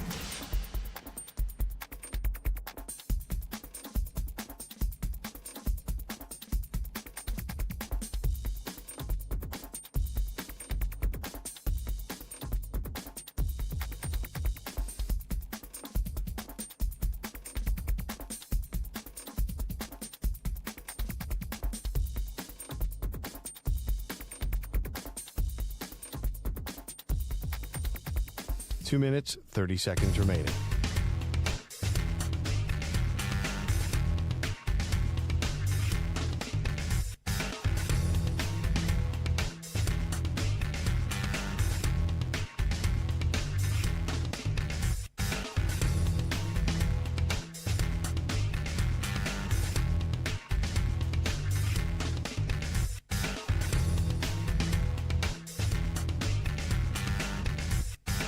Two minutes remaining.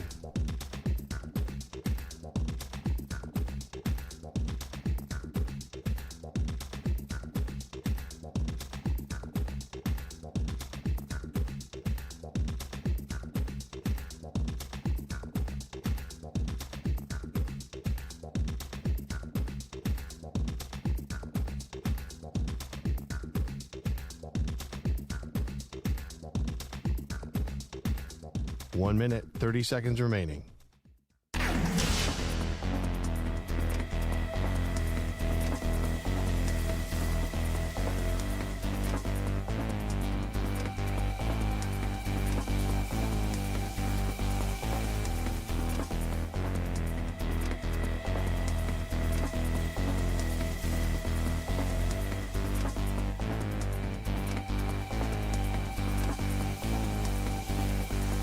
One minute remaining.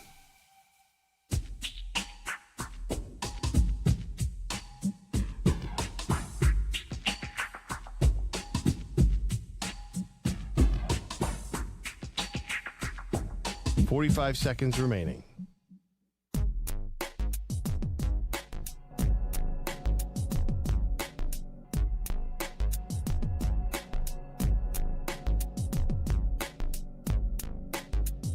.30 seconds remaining.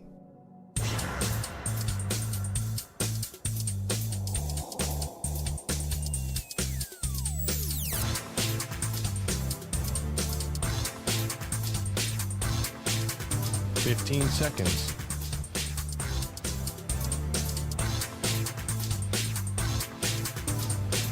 Break ends in 5 seconds.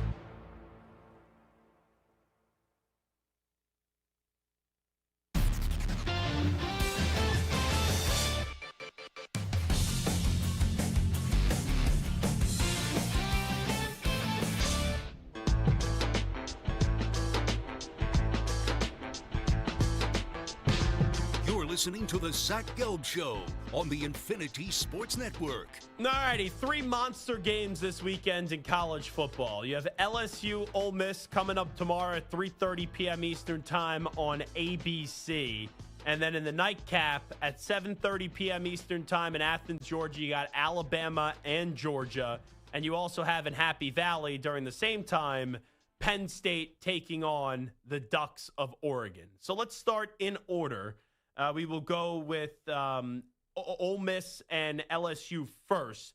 We'll give a thought about this game from the three of us. I do think Ole Miss is going to win. I did bet them this morning, laying 1.5 points.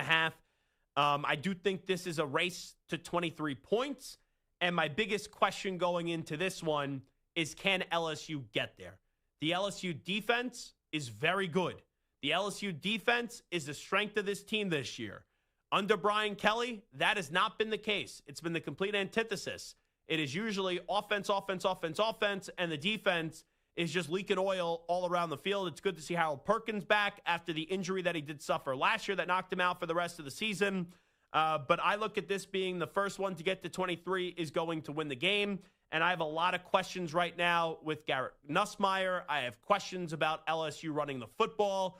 I know a few weeks ago I defended Brian Kelly when he beat Florida and people were criticizing him for the offense. My only problem with that was that the questions shouldn't be asked. I thought they should have been asked, but after a victory, if you start up the press conference negative, I don't think that's the right thing to do, especially when a lot of people killed Brian Kelly for not winning enough games at LSU the last 3 years. And now the fact that he is undefeated, I do think the offense becomes more of a conversation after this one up against Ole Miss, because I think LSU's offense has some problems right now.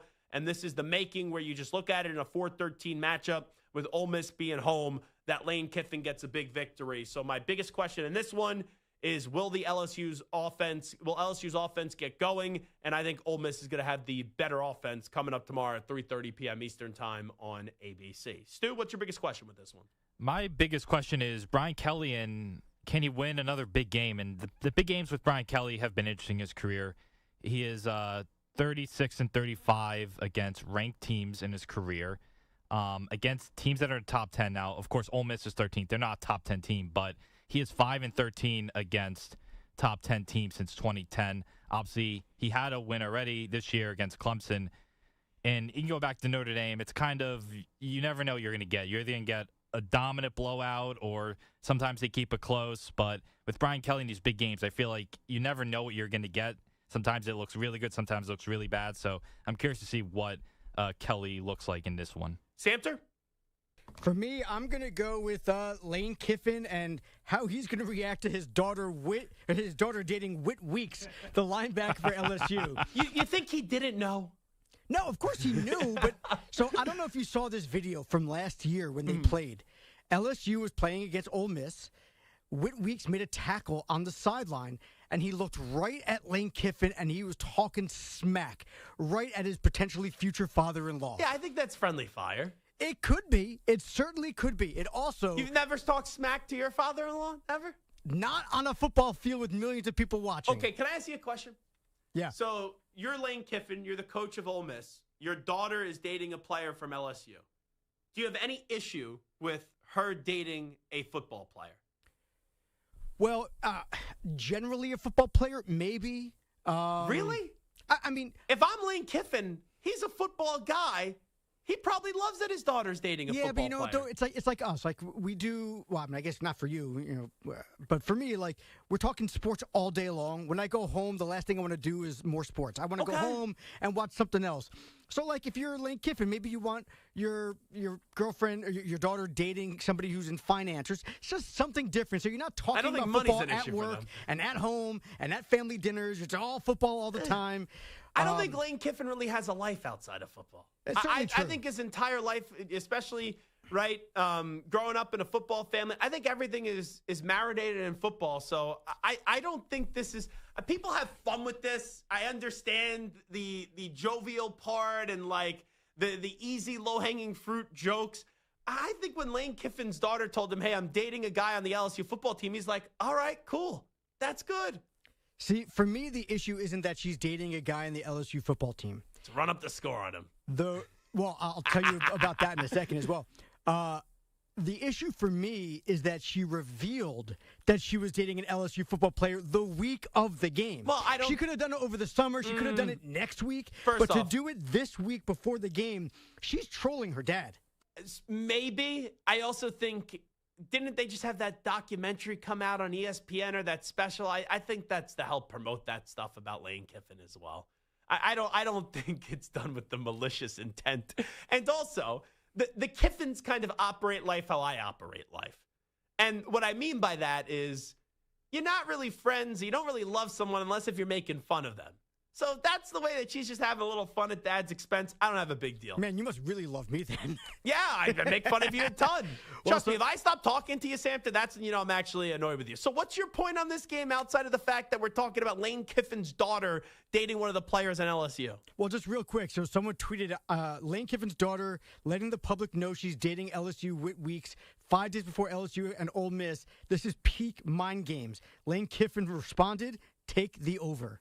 Love it. No, for me, I just think it's going to be interesting to see how Lane Kiffin, it's not as much about Weeks, but there's obviously an added motivation here for both sides of it. I'm just curious to see how this battle goes between Lane Kiffin and Brian Kelly, how it goes. Are we going to see any fireworks with Witt on the sidelines with Lane Kiffin? Is he going to maybe, run an extra special block towards that side of the field? Oh, yeah. You're knock him nuts. out. I don't know. I think it'll be funny. Yeah, the quarterback matchup to me is a fun one here. Because there's a lot of questions with Garrett Nussmeier, and Trinidad Chambliss has done a really good job, but now you're going up against a really good defense. So I'm curious to see how that's going to play on out as well. All righty, let's get to the nightcap. By the way, I didn't realize this, and I'm in this wedding tomorrow, and I told you how annoyed I was because of the fact that you had all these games. The wedding starts really early. Like, I think the ceremony is at like 3:30 or something like that. And then the cocktail hour, I think it's a quick ceremony. On the document I got, the cocktail hour, I think, starts at like 4 or 4:30. I got to go double check. So by the time we are, and I have to get introduced because I'm in the wedding party. I'm a groomsman. I think I'm going to be in the clear where actually dinner may be getting served or the speeches maybe end up happening when you have Penn State and Oregon kicking on off, and also Alabama and Georgia. So, Stu, what do you want to go with first? You want to go Oregon, Penn State, or you want to go Alabama, Georgia? Pick one. Let's go Oregon, Penn State. The thing I'm looking forward to the most, and I think a key to this game for Penn State specifically, is being able to run the ball and run the ball effectively. Being at home, you don't have to put all the pressure on the quarterback. You have Allen and Singleton in the backfield, arguably the best running back duo in the country. They've combined for over 450 yards this year. They've combined for 8 touchdowns rushing. And I just think if you can establish a running game, that'll take a ton of pressure off the team at home against, obviously, the best team they've faced this year so far in Oregon. What do we got, Sam, on this one? I mean, for this one, I think, all the eyes are on Drew Aller and what he did. But Dante Moore is like the hot commodity right now. Kind of burst onto the scene. He's exceeding expectations. And he's second in Heisman odds. But like we've said, he hasn't had the same kind of competition. This is his big chance to cement his name in Oregon history books, to cement his name in the Heisman, to cement his name nationally and say, hey, I'm here. This is his arrival moment. By the way, I knew when Dan Lanning joined us earlier in the week, and Dan Lanning said, oh, it's a whiteout because we're playing in it, that was going to send the Penn State fan base into a tizzy. There's this website called the Nittany Lions Wire. And they have an article. The author's name is Kevin McGuire. And it said, Oregon's Dan Lanning has poor take on Penn State whiteout. So this was sent to me. Oregon's head coach Dan Lanning already understands what the Penn State whiteout game is all about. And perhaps he's already trying to find a way to undermine it a bit. Lanning had some thoughts about preparing for the whiteout, which he shared in an interview with Zach Gelb. They never get us right. Of SiriusXM this week. I don't get a paycheck from them, but we are on Sirius. Asked about how he prepares his team to enter Penn State's iconic whiteout in Beaver Stadium on Saturday night, Lanning mentioned that the best way to control the noise is by controlling the game. This, of course, is sound logic, pun somewhat intended, but something Lanning said may ruffle a few feathers of Penn State fans a bit. quote, it's a whiteout because we're playing in it, right? It's because Oregon's there, Lanning asked rhetorically. To be fair, Lanning is not wrong. Penn State typically uses the whiteout for the biggest games of the home schedule, and that typically comes against the top-ranked team scheduled to pay a visit to Happy Valley. Over the years, the whiteout has been reserved for home games against Ohio State or Michigan, and schools such as Auburn, Alabama, and Iowa have been welcomed by a whiteout crowd on occasion. This being Oregon's first trip to Beaver Stadium as a Big Ten member made this game the most likely game to be given the full-blown whiteout treatment. And yes, this being a Big Ten championship game rematch against a legitimate playoff contender is a big part of the decision-making that goes into selecting the whiteout game. So Lanning is not exactly out of line with suggesting the whiteout is because of Oregon is in town, but he went on to suggest his team is helping to create the atmosphere, and that may be a good line in the sand for Penn State fans to draw. What? The article doesn't meet the headline. They're basically saying in this whole article, oh, Dan Lanning's not wrong. And then the headline is Oregon's Dan Lanning has poor take on Penn State whiteout. And that's just the crazy Kool-Aid that those folks in Happy Valley end up drinking. And they end up, this whiteout to them is the most sacred thing. And it's pretty damn cool. Don't get me wrong. But the idea that anyone has any issue with what Dan Lanning said just shows you how many sycophants they have in Happy Valley. And whoever's running this website, the Nittany Lions Wire, the author of the article wasn't even crushing Lanning. I just read the whole article. But the headline is Oregon's Dan Lanning has poor take on Penn State whiteout. So I appreciate the Zach Gelb Show. And serious, you owe me a few dollars. Anyway, my biggest question with this game is, can Drew Aller and James Franklin actually win a big game? The two of them together, what's the biggest game that they've won? On the road and USC in that crazy comeback last year where Tyler Warren played really well. And people, they slobber over Penn State's performance when it felt like they were down for 2 scores in the Big Ten championship game. Then they cut it to 1. They go back down by 2 scores. You're at home. Samter said it. Stu said it. You got Singleton. You got Allen. You got DDS on the defensive side of the ball. You got to go win a big game. Because if you don't win a big game, why will I ever think this duo of James Franklin and Drew Aller will ever win a big game together when everyone's returning and college football is very open this year? All righty, let's get to Alabama and Georgia. Here's my question. And it's a 2-part question.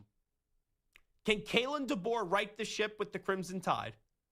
And also, if they win, are Alabama fans back in on Kalen DeBoer? So Kalen DeBoer last year beat Georgia this time last year. And I looked at that game. I actually ended up making freezing cold takes for it at the end of the season, where I said Jalen Milroe just threw himself in the Heisman Trophy conversation, and Kalen DeBoer may have just showed that he's the best coach in college football. That's where it was last year. They were dominating Georgia, and then Georgia came back, and then boom, you had Milroe to Ryan Williams down the right side. And I think Ryan Williams will have a big game coming up on Saturday night, even though I'm kind of leaning right now that Georgia's going to win the game. I'm leaning that Oregon's going to win the game, and I'm leaning that Georgia is going to win the game right now as well. But when it gets to this question that we have with this game, if DeBoer wins, I'm curious what the Alabama fan, after you beat Georgia last year, then you went on to lose to Vanderbilt, you lost to Tennessee because Milroe was horrible, then at the end of the year you lose to Oklahoma, you missed the college football playoff. So going into this year, the Alabama fan not only expected to make the college football playoff, but they expect to do some damage in the college football playoff. Now, the opening week of the season, Thomas Castellanos ran his mouth all off season long, and Florida State then smacked you around for 4 quarters. So you need this win, Kalen DeBoer, in the worst way. But even if you get it, the reaction afterwards is going to be curious to me, because will the Alabama fan be back in on DeBoer and be like, hey, that's our guy, he fought through the adversity? Or will there be a large part of the Alabama fan base that's going to say, oh, well, he beat Georgia last year, and that's what we do at Alabama. We beat Georgia, so let's just see how the rest of the season plays out. So I'm just curious, if a win up against Georgia, is that enough to the Crimson Tide fan to right the ship? Or are they going to want to see more out of DeBoer before they could say, okay, I'm back in on believing in Kalen DeBoer, someone who I do believe in? Stu, who do you got? For me, it's Kirby Smart against his former program. And we kind of referenced it last segment. He's 1-6 against Alabama as Georgia's head coach. And, that's not a great record for him. And this is the first time that he is actually coaching against Alabama where the game is at Athens. So I think that's going to be kind of intriguing. But it's been a lot of Alabama wins. Now, a lot of those obviously were Nick Saban-led team, so it's a little different, but we did have last year where Alabama won. So I just think overcoming the struggles Kirby Smart having against his former program. Samter, what do you got cooking with Alabama and Georgia? For me, I mean, I think it's the quarterbacks. I mean, two guys who you expect they're high recruits, and there was a lot of talk about them, and they've kind of sat in the wings. Gunnar Stockton, I'm fine. It's nothing impressive, nothing great. He's just been fine. I think he's really good. I do. Nah. I think the guy's a winner. Nah. He lost to Notre Dame in the playoff last year. He came in this year, and it was a far superior team. Did he beat Tennessee? Came on back to Tennessee. They were dead in that game. Came on back. Sure. Made a big fourth down throw. Yeah, no, I mean, he's been fine. He's been fine. Mm-hmm. He's nothing spectacular. He's nothing that I'm overly impressed with. I don't even look at him as like a top 5 quarterback in the SEC. Ty Simpson, same thing. He's been fine. He's not bad. He's not great. He's been fine. I think this will be a moment for both of those guys to kind of stamp their names on it. But either way, it's going to be interesting to see if either one of them can really make like a statement. I think Simpson can really make a statement. I don't think Gunnar Stockton really needs to make a statement in this game. Simpson, I think he needs to. And I said this after the Florida State game. I didn't think he was that bad as the way that people were talking about him in that game. I had a lot of issues with other things. I think this is going to be a high-scoring, back-and-forth game, and it may come down to who has the ball last, but I don't think Alabama's going to lose this game because of Ty Simpson. I think Ty Simpson and Ryan Williams are going to have a really good connection coming up on Saturday night. All righty, we'll take a break on the Zach Gelb Show on the Infinity Sports Network this weekend. Chiefs and Ravens, which is the marquee game of the weekend, as both these teams are 1-2. One's going to even up their season to 2-2. One's going to fall to 1-3. Who could least afford to lose this game? And we'll also look at some teams. And is their window open or is their championship window closed? We'll get that to the other side. Update time first. Here's Zach. Infinity Sports Network. Sports Flash. Well, Commanders quarterback Jaden Daniels will miss his second straight game with a sprained knee, and Terry McLaurin also out this week due to an injured quad, while the Giants' Malik Neighbors will be in the lineup after missing time this week with a shoulder injury as Jackson Dart makes his first start for New York, and the Chiefs' Xavier Worthy is healthy and will also play against the Ravens on Sunday. After playing in San Paulo, the NFL can now add Rio as a destination. The league will play 3 games over a 5-year span beginning next season. College football tonight, 8th-ranked Florida State visits Charlottesville to take on Virginia. It's a wild race to the finish. In the baseball season, the AL East and Central both up for grabs. The Yankees have won 5 in a row and look to extend that streak against the Orioles, while the Blue Jays will try to hang on. They will host the Rays. In the Central, the Tigers bounced back with a win last night to move back into a tie with the Guardians. They'll meet the Red Sox in Boston, while the Guardians will host the Rangers. In the NL, the Mets take a 1-game lead over the Reds for the final wild card.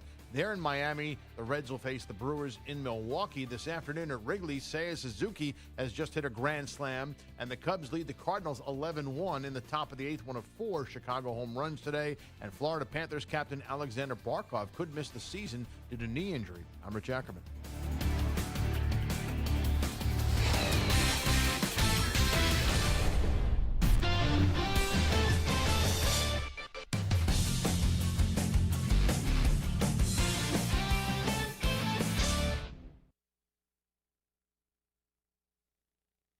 You're in a 5-minute break.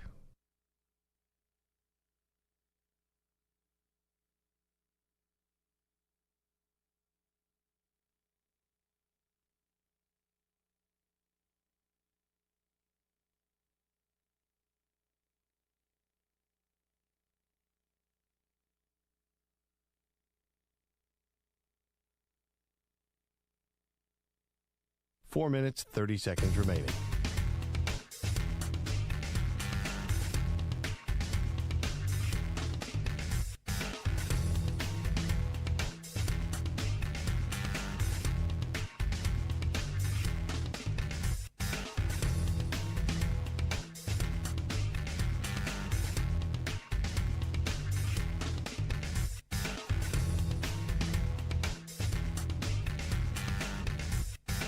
Four minutes remaining.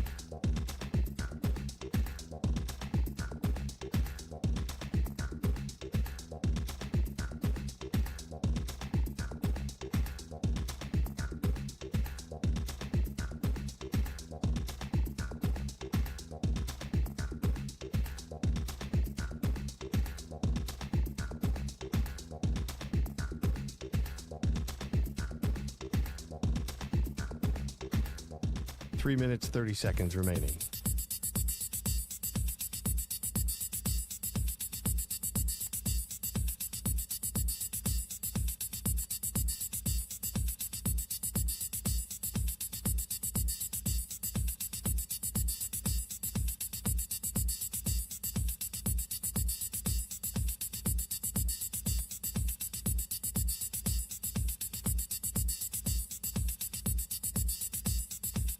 Three minutes remaining.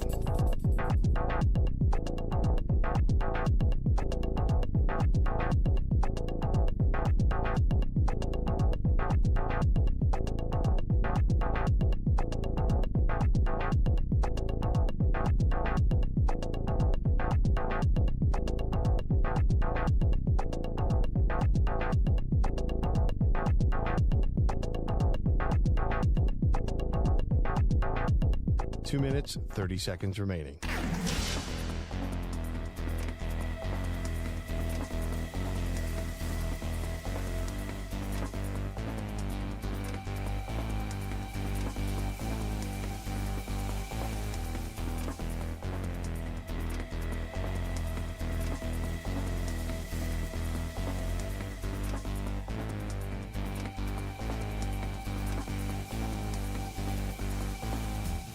Two minutes remaining.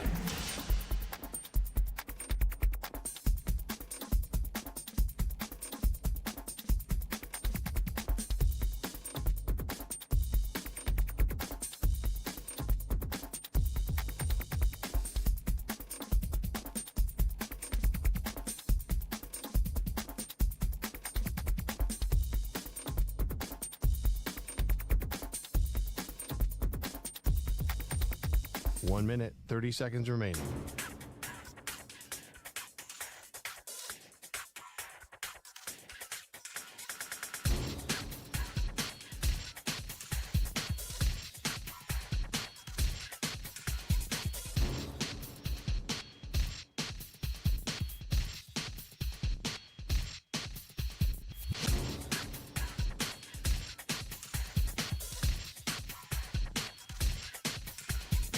One minute remaining.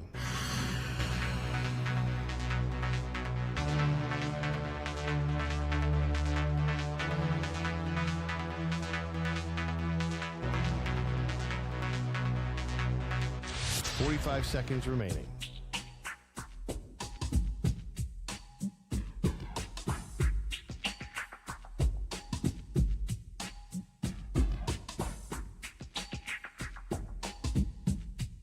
Thirty seconds remaining.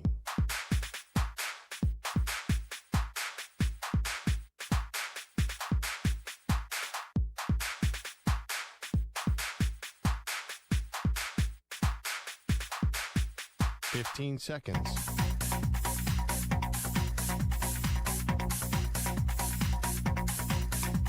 Break ends in 5 seconds.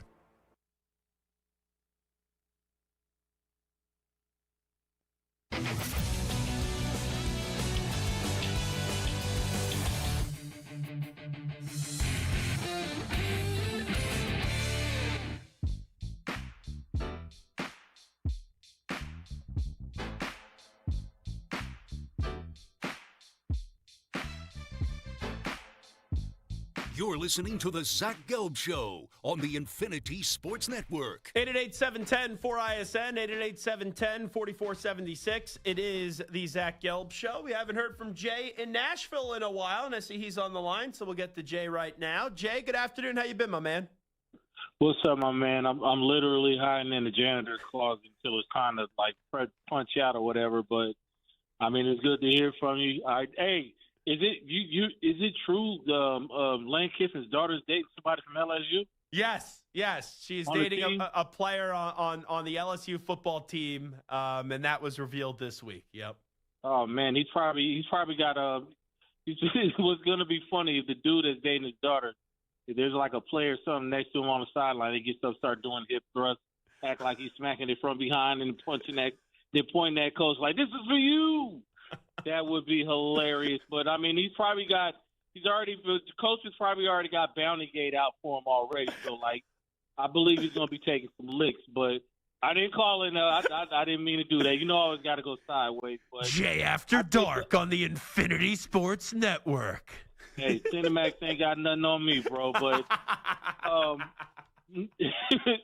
but no. On a serious note, like in this, what else are you doing in that janitor's office, by the way?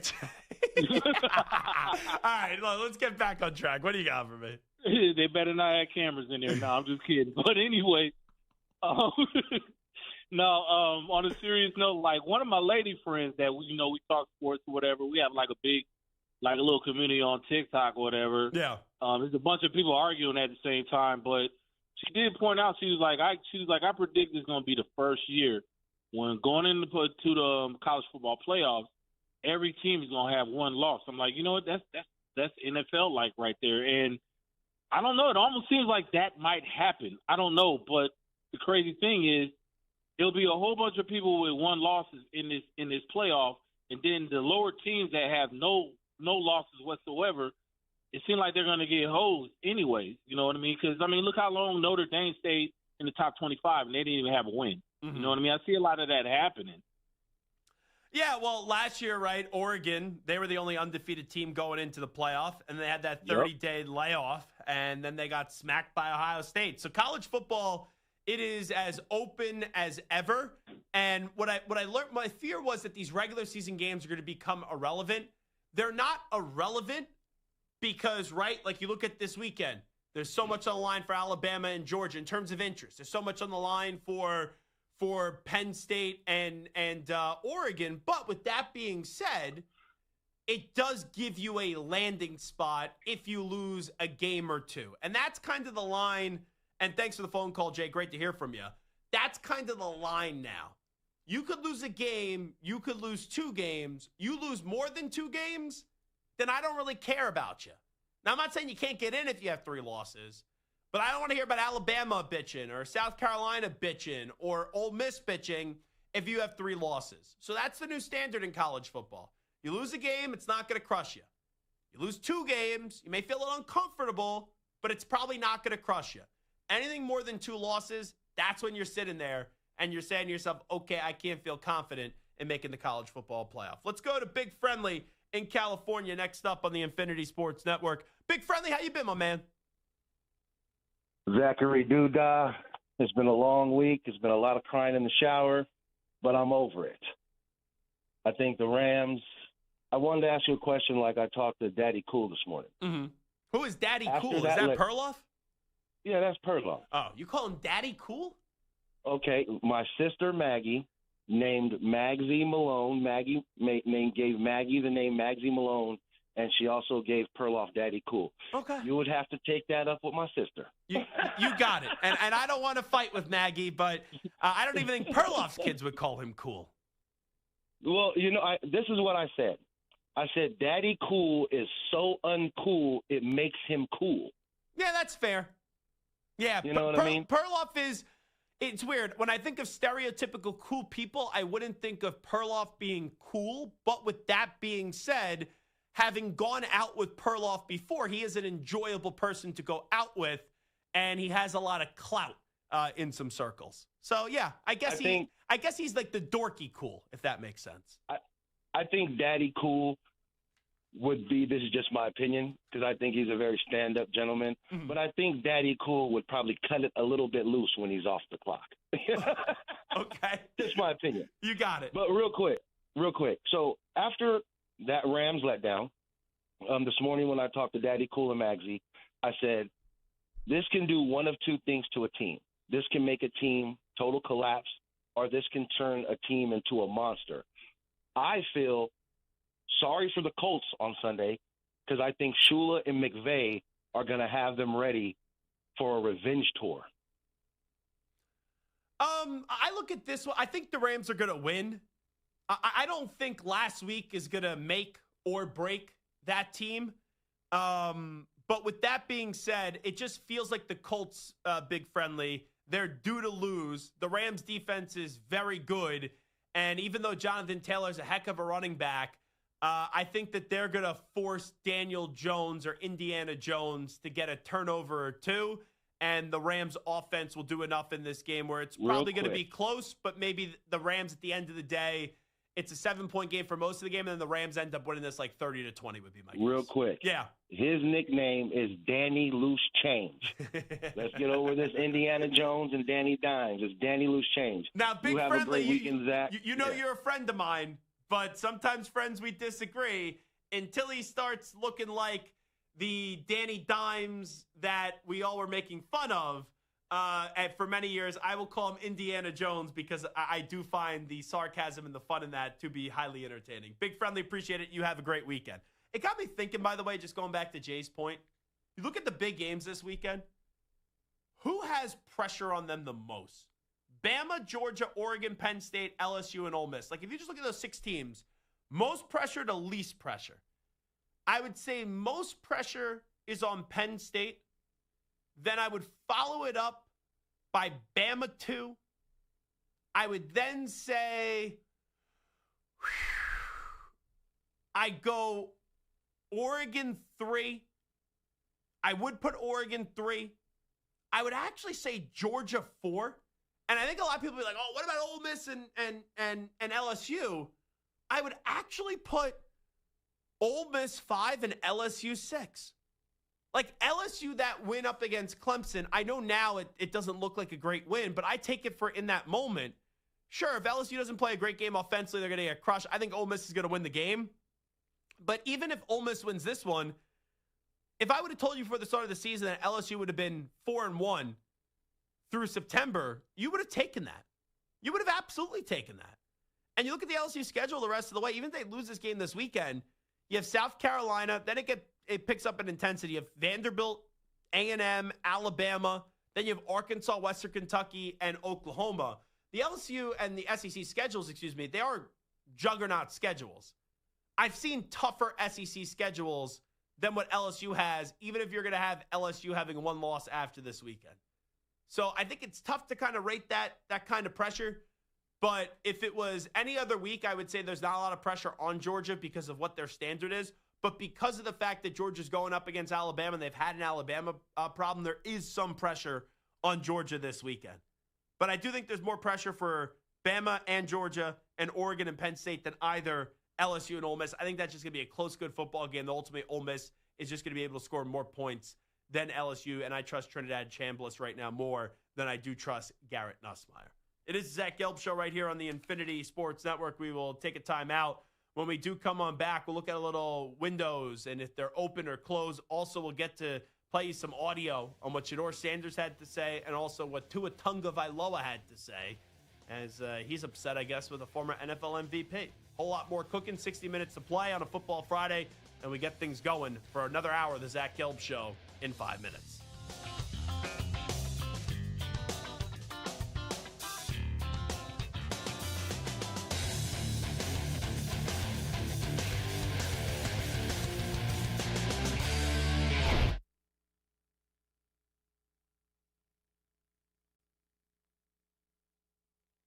You're in a 5-minute break.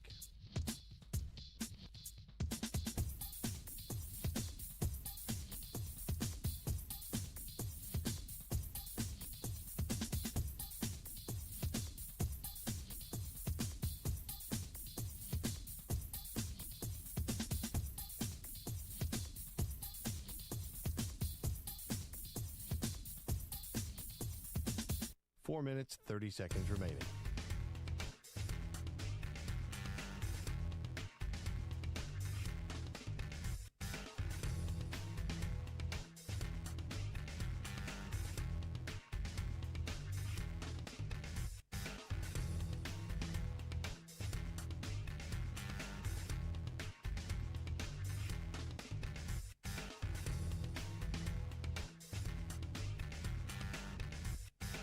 Four minutes remaining.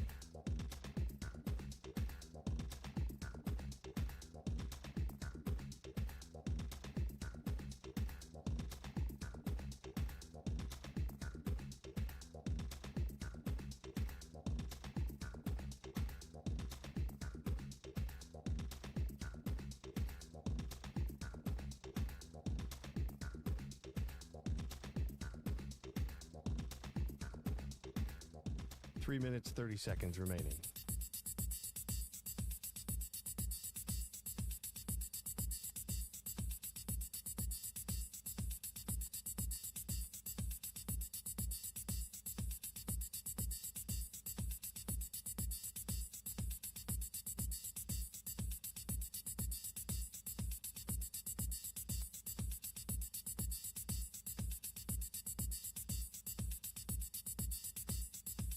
Three minutes remaining.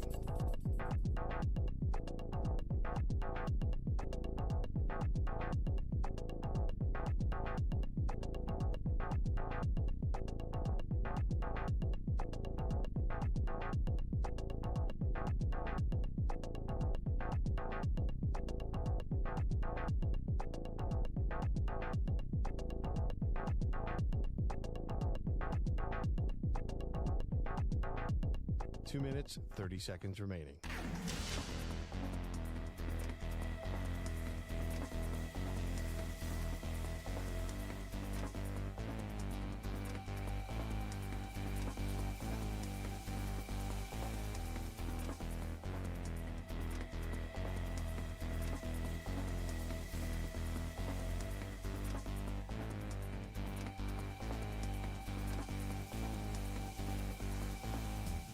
Two minutes remaining.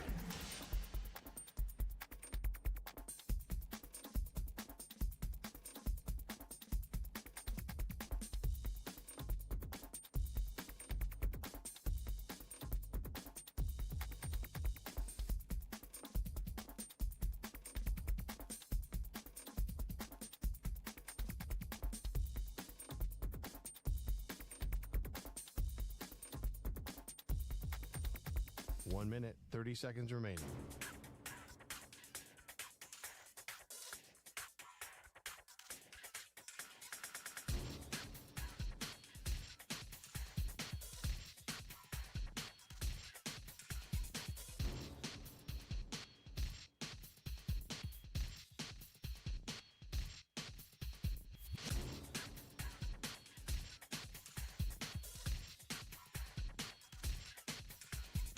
One minute remaining.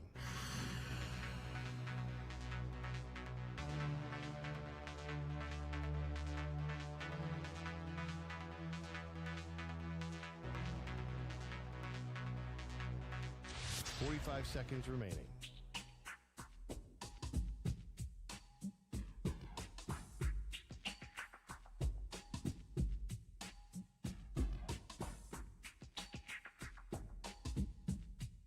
Thirty seconds remaining.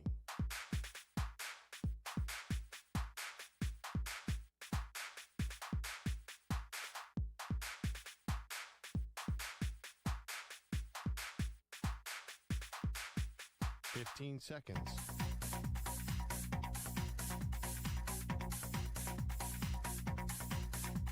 Break ends in 5 seconds.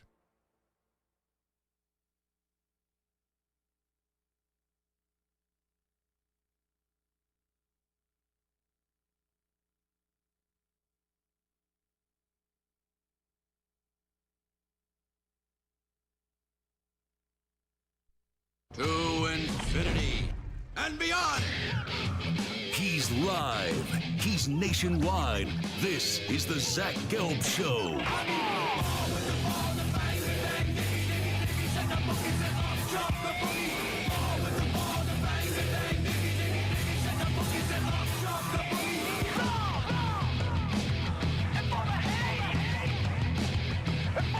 Here's your host, Zach Gelb. So, ironically, the other week I heard Cam Newton do a little commentary on his podcast about Tua Tagovailoa. And he goes, I like quiet Tua. I don't like loud Tua. And when I heard that, I thought to myself, it's like kind of foolish. That's kind of stupid. And I don't ever get bent out of shape with anything Cam says. I do think sometimes Cam was greatly misportrayed as a player, where I thought a lot of people took Cam the wrong way, and they got on Cam and they thought Cam was arrogant, and they thought Cam was detrimental to the team. And I just thought that was ridiculous. Like, I defended Cam for that stuff. People would used to get on him for celebrating. The guy would score a touchdown and then hand a football to a child. Like, it was stupid what some people would say about Cam. Now, is Cam a Hall of Famer? I don't think so. Cam had some great years, but there weren't enough great years where Cam should be in the Hall of Fame. And Cam probably had like 3 great seasons, right? The year he was 15-1, it was sensational. He won the league MVP, and the Panthers almost won the Super Bowl. But is Cam an all-time great in the NFL? No, he's not. He had a few great seasons, but he's not an all-time great. Like, can you tell the history of the NFL without Cam Newton? Yes, you can. Even with him winning an MVP, even with him getting to the Super Bowl, you could rattle through like 15 to 20 other quarterbacks easily, and more than that before you get to Cam. Now, Cam's football career, if they did it the way that the NBA did it, which is the entire football career, that's a different story, because Cam won a Heisman, Cam won a national championship, Cam had one of the greatest college football seasons that you'll ever see from a quarterback and all that stuff. But the Pro Football Hall of Fame is only about pro football, hence why it's called the Pro Football Hall of Fame. So there's some things with Cam in his media career that I do wonder how much he actually watches the game. For example, and Stu's laughing, he knows exactly what I'm about to bring up. He got on ESPN last year trying to make a little wave with Stephen A. Smith, who I happen to like Stephen A. Smith. And they have him on talking about the college football playoff. And Cam made a fool out of himself talking about Notre Dame. He's like, Notre Dame's not that good. No one actually wants to see Notre Dame play. And I'm sitting here saying, I actually think Notre Dame, and I never think Notre Dame gets to a national championship game. I thought Notre Dame going into the playoff, I picked them to go to the national championship game. I had them losing. I had them losing to Oregon, but I had them in the national championship game. So Cam, I thought, made a fool out of himself there. But, hey, everyone gets wrong predictions. Everyone speaks, I don't want to say the wrong way, but everyone makes a dumb prediction or they say something stupid because they're not really paying attention, and you get that wrong. So when Cam said about Tua, and Cam's always things like, let's keep it about football, right? People talked about so many things during my career that are outside of football. Like, let's keep it to football. So I thought Cam the other week, who wasn't ever afraid to speak his mind because Cam, was and is an alpha, Cam saying the other week, I like quiet Tua, not loud Tua, I thought that was ridiculous. Now, with that being said, I actually now agree with Cam. Because Tua this past week, remember, they play that game up against the Buffalo Bills in week 3. The Dolphins were in the game, right? It was a respectable game, but with the game on the line, Tua threw a pick.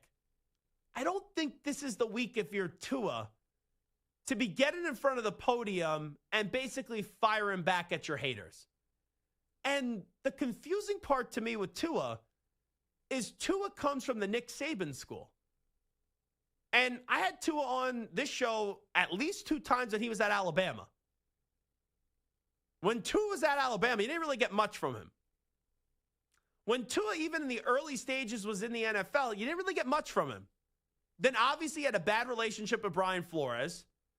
Him and Brian Flores, Tua had a war words with Brian Flores. He doesn't like Brian Flores, but he's allowed not to like Brian Flores. I'll tell you right now, if you ask me this, right, Zach, buy stock, 2025 and on, Brian Flores or Tua Tagovailoa? I'm buying stock in Brian Flores. I don't know if Brian Flores, because of the lawsuit, is ever going to be a head coach again. I do not. But Brian Flores is one of, if not the best defensive coordinator in football right now. Tua is one of the more overpaid quarterbacks in football right now. Tua is getting paid all this money. His team doesn't have a win. He doesn't have a playoff win on his resume. And unfortunately, and this is the crappy part of it, the next bad hit or the next concussion that Tua does get, and if he does suffer another concussion, it may be his last play in the NFL. That conversation always pops up. So I walked into the Cam conversation saying, I didn't like the Cam commentary. But in a week where your team was respectable and then you threw the game away because you had a costly interception, this is the week where you're basically going to tell everyone to bleep off. And that's what doesn't make sense to me. And what doesn't make sense to me now is because Tua's feeling the heat. People are saying Tua's overrated. People are saying Tua's overpaid. We're seeing a side of Tua that you've never seen before, and this is Tua on the attack. This is Tua being defensive. This is Tua being sensitive to the criticism, because when he was at Alabama, he was the guy. And when he was the guy, Nick Saban was in his ear, rat poison, rat poison, rat poison, rat poison. Then he goes to the NFL. Him and Brian Flores had a falling out. I think in the public discourse and the public opinion, people were more Team Tua than Team Brian Flores. But now, Tua Wright is the guy in Miami. Tua has Tyreek Hill. Tua has Jalen Waddle. Tua has Devon Achane. And what have you won?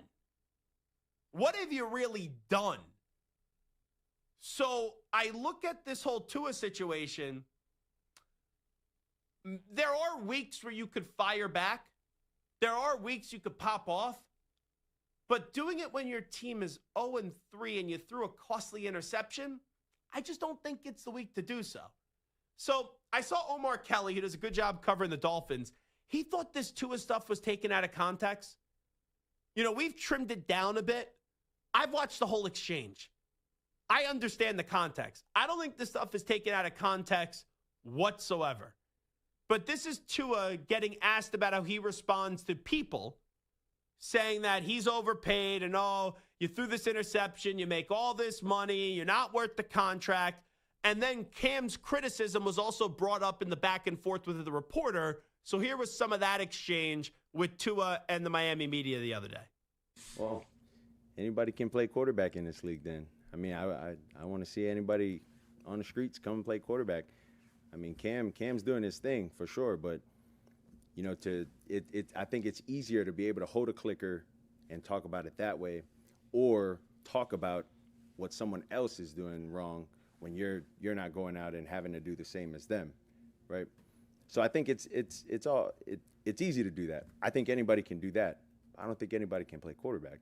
So that was the whole thing. And, he basically said Cam's part is Cam's part of it. But then, the whole holding the clicker and all that, it was very choppy. It was. And I don't know if he was necessarily, I will say this, I don't know if he meant to take a shot at Cam. But you're the quarterback.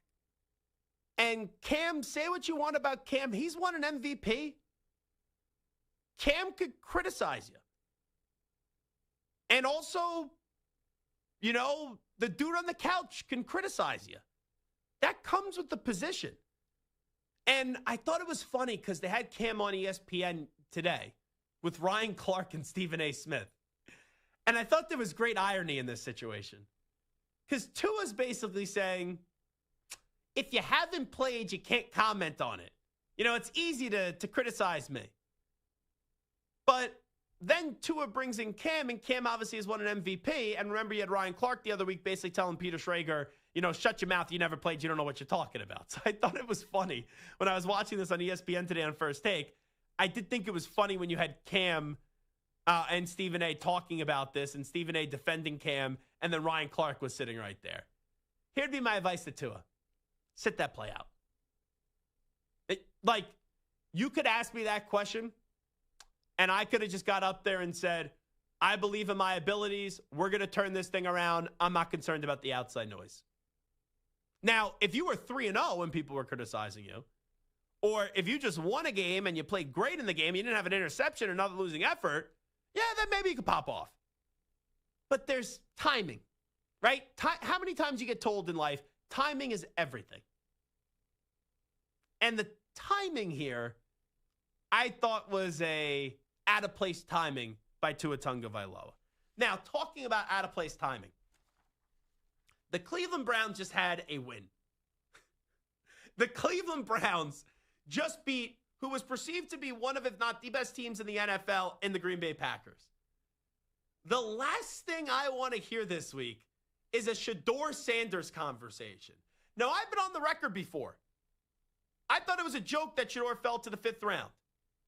I think Shedeur can have success in this league. I think Shedeur can eventually start at some point this season. I don't know if it's going to happen, but I do think he could start at some point this season for Cleveland because I don't think Joe Flacco's making it through the entirety of the season. When Dylan Gabriel plays, I don't think he's going to be all that great, and there could be a desire to see Shedeur. But like Shedeur, what have you been killed for? Being a distraction. Right? You're a backup quarterback. Right now, you're a third-string quarterback. When the Cleveland Browns, who don't win many games, not only win a football game, but do so up against the Green Bay Packers, one of the better teams in the league, I don't want to hear from Shedeur Sanders. Outside of, hey, it's a great win. Outside of good for Joe Flacco. Good for our defense. But Shedeur was asked this week, do you think you could be a starter and you should be a starter right now in the NFL? And this is how Shedeur handled it. That's not nothing, in my place to answer. That's nothing I can't answer. Not answer, but I know for sure I'm not. I know if you see the quarterback play in the league right now, I know I'm capable of doing better than that. So it's not my place to answer, but I'm going to answer it anyway. And I know there's a lot of dudes in the NFL right now that I'm better than. It's almost like this guy is in a lose-lose situation, Shedeur. He really is. Because even though I don't want to hear from Shedeur right now, I can't really crush him for what he said, because in the beginning, he is basically saying, that's not my place to say. That's where he should have just stopped. But then he's going to be confident, right? He's a Sanders. He's an alpha. And he goes, yeah, I see a lot of quarterback play in the league, and I think I'm better than some of these quarterbacks. So it's almost like a situation where, you can't become a storyline with what the narrative is about you. But then you're true to yourself and you do become a storyline. It's just the timing of it. If they were losing games, right? If they just came off a loss and they didn't come back against Green Bay and Flacco was horrible and the Browns offense was terrible and they didn't win the game, all right, I got no problem with it. But coming off a win, especially up against an elite team like the Packers, you probably should have just said, hey, this is not my place to comment on it. I'm just going to sit this one out because I can't win with regardless of what I say. So that's that on Shedeur. Now, coming up this weekend, we do have Chiefs and Ravens. And that's a matchup of 2 1-2 teams. So barring a tie, one of those teams are going to fall to 1-3. The other team's going to improve to 2-2. When I look at that game, I think the game is actually more important to the Chiefs than the Ravens. I do think the Ravens are going to win, but the Chiefs have less talent and they're home, and that's why I think the game is more important to them.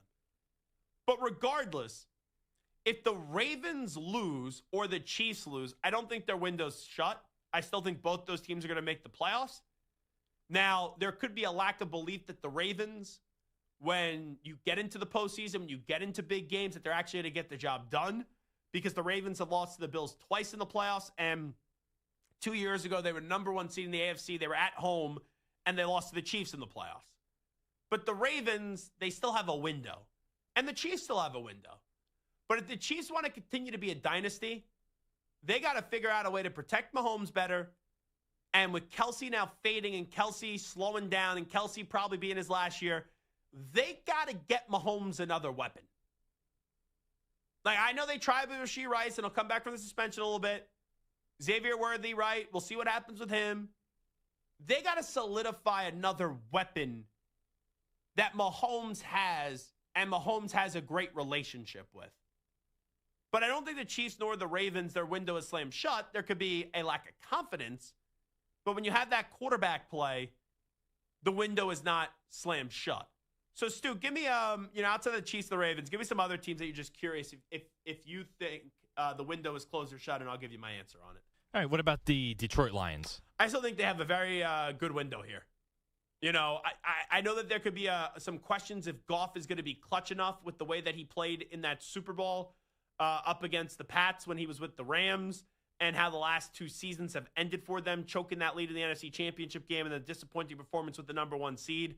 But we just saw what they did the other night up against the Baltimore Ravens, and that's a defense that has Aiden Hutchinson back. That's a defense that played really well with the new defensive coordinator, Kelvin Shepard, And offensively, they have so many weapons there, whether it's Williams, whether it's Gibbs, whether it's Montgomery, whether it's Laporta, that I think that the Lions, they have a 2 to 3 year window still. They still have a 3-year window where they could go get their first ever Lombardi trophy. All right, sticking in the NFC, what about a team that has been bit by the injury bug this year especially? How about the 49ers? They'll continue to be good. I like what I saw from Pearsall. Ayuk, I don't know when he's going to come back. Kittle's still very good. McCaffrey's always an injury concern. Bosa's out for the year. The system quarterback question is going to be out there with Brock Purdy. And we saw what Mac Jones did the last 2 weeks, and it looks like Brock is coming on back.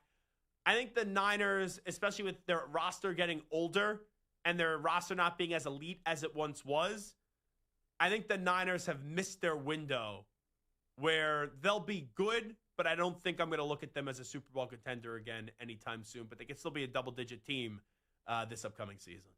Speaking of injuries, Joe Burrow is hurt again. What about the Bengals window? Yeah, I think they missed it. I really do. They had that chance to go win the Super Bowl. Aaron Donald, they couldn't block him for another quarter of a second. If they did, they had Jamar Chase right down the right sideline. That defense has problems. This could be Trey Hendrickson's last year with the Cincinnati Bengals. Yes, you have Burrow. Yes, you have Chase. Yes, you have Higgins. I know Burrow's hurt right now and is probably going to be out for the most of the season, if not the entirety of the season. The Bengals, to me, are a team, if you're playing Madden, Stu, and I know you love Madden, I would love to pick the Bengals, right? Burrow, right? Big arm, mobile enough. You have Chase. You have Higgins. Yosef right as that third wide receiver. You got Gesicki as a tight end.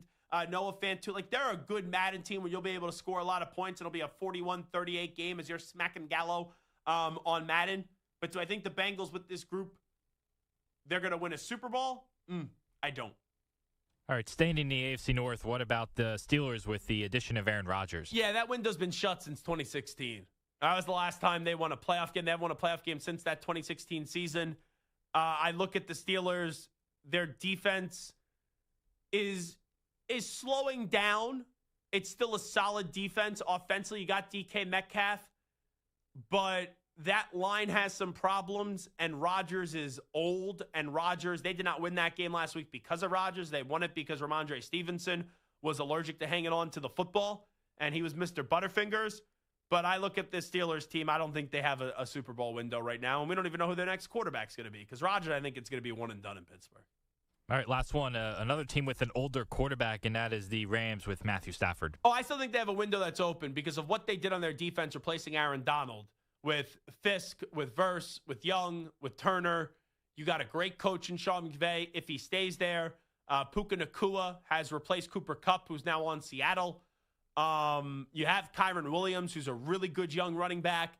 Now, Stafford, we don't know how many more years he's going to play, but I will trust Sean McVay to find that next guy and that next quarterback because, right, he acquired Goff, then got rid of Goff, found Stafford. Whether it's through the draft, free agency, or via trade next, I do think he'll be able to find his next franchise quarterback. And with that young roster, it's too talented where people, either aren't going to want to be a part of it or that McVay is going to let that roster get wasted. So I still do think that the Rams have a Super Bowl window. All righty, we'll take a timeout. We'll come on back. We'll update you some of the biggest stories in the world of sports with some audio. We'll get to a news brief next. It is Football Friday. We got 40 minutes left. It is the Zach Gelb Show. You're in a 5-minute break.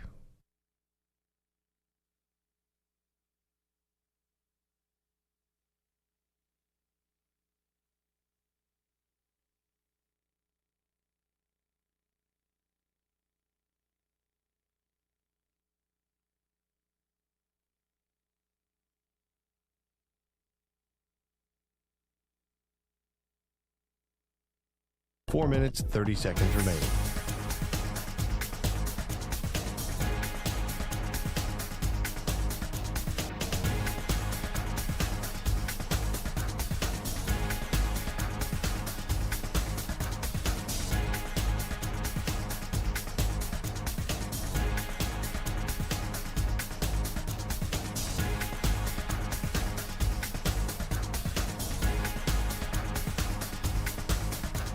Four minutes remaining.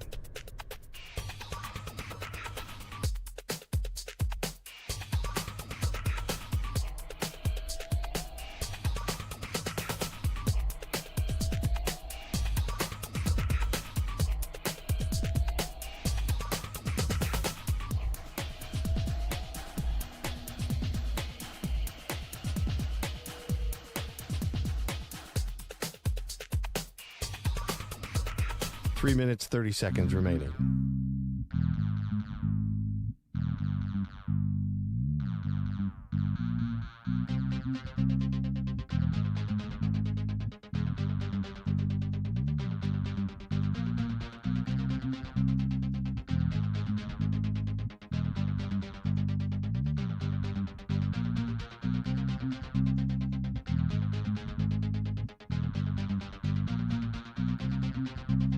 Three minutes remaining.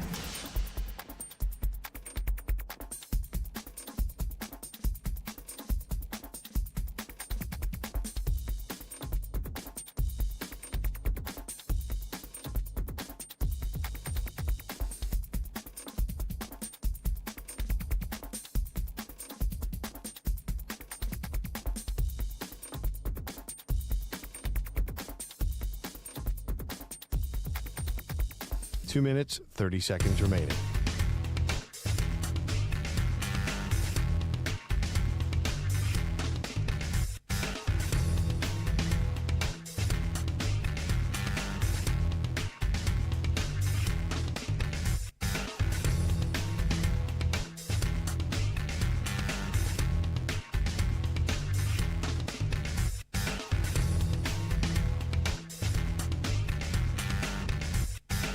Two minutes remaining.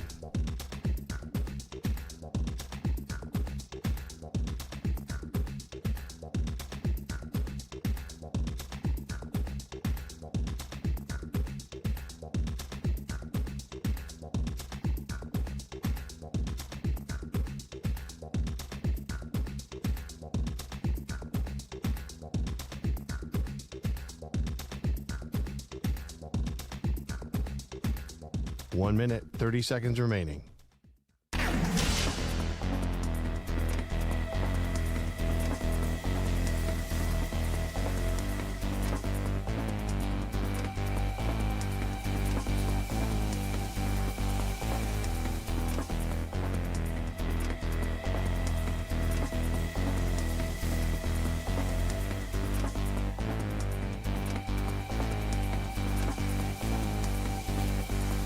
One minute remaining.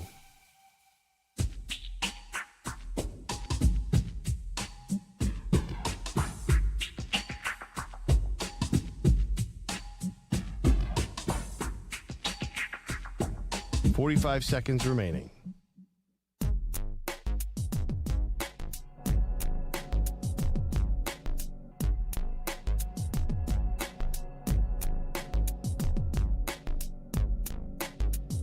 .30 seconds remaining.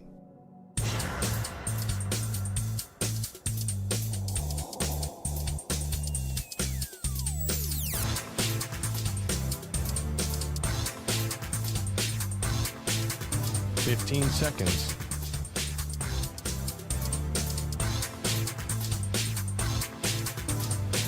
Break ends in 5 seconds.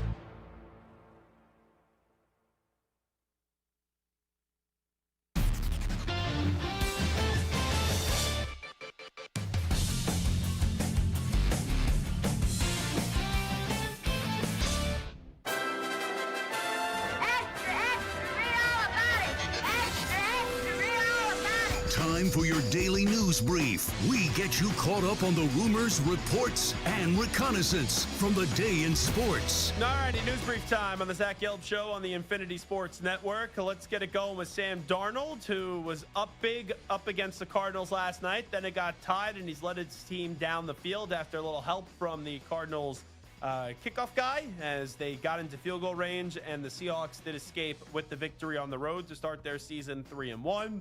Here is Sam Darnold of the mindset after the Cardinals tied it. It was just, all right, here we go. I'm going to, get ready for 2 minute, warm up, and just treat it like practice. I think that's, at the end of the day, like when you get in those 2 minute situations, we run through those situations so much in practice. So, at the end of the day, that's all I can do is just, be me. Our guys go out there and not do too much and just do whatever the play is called. And if we got to make an adjustment from there, we go from there.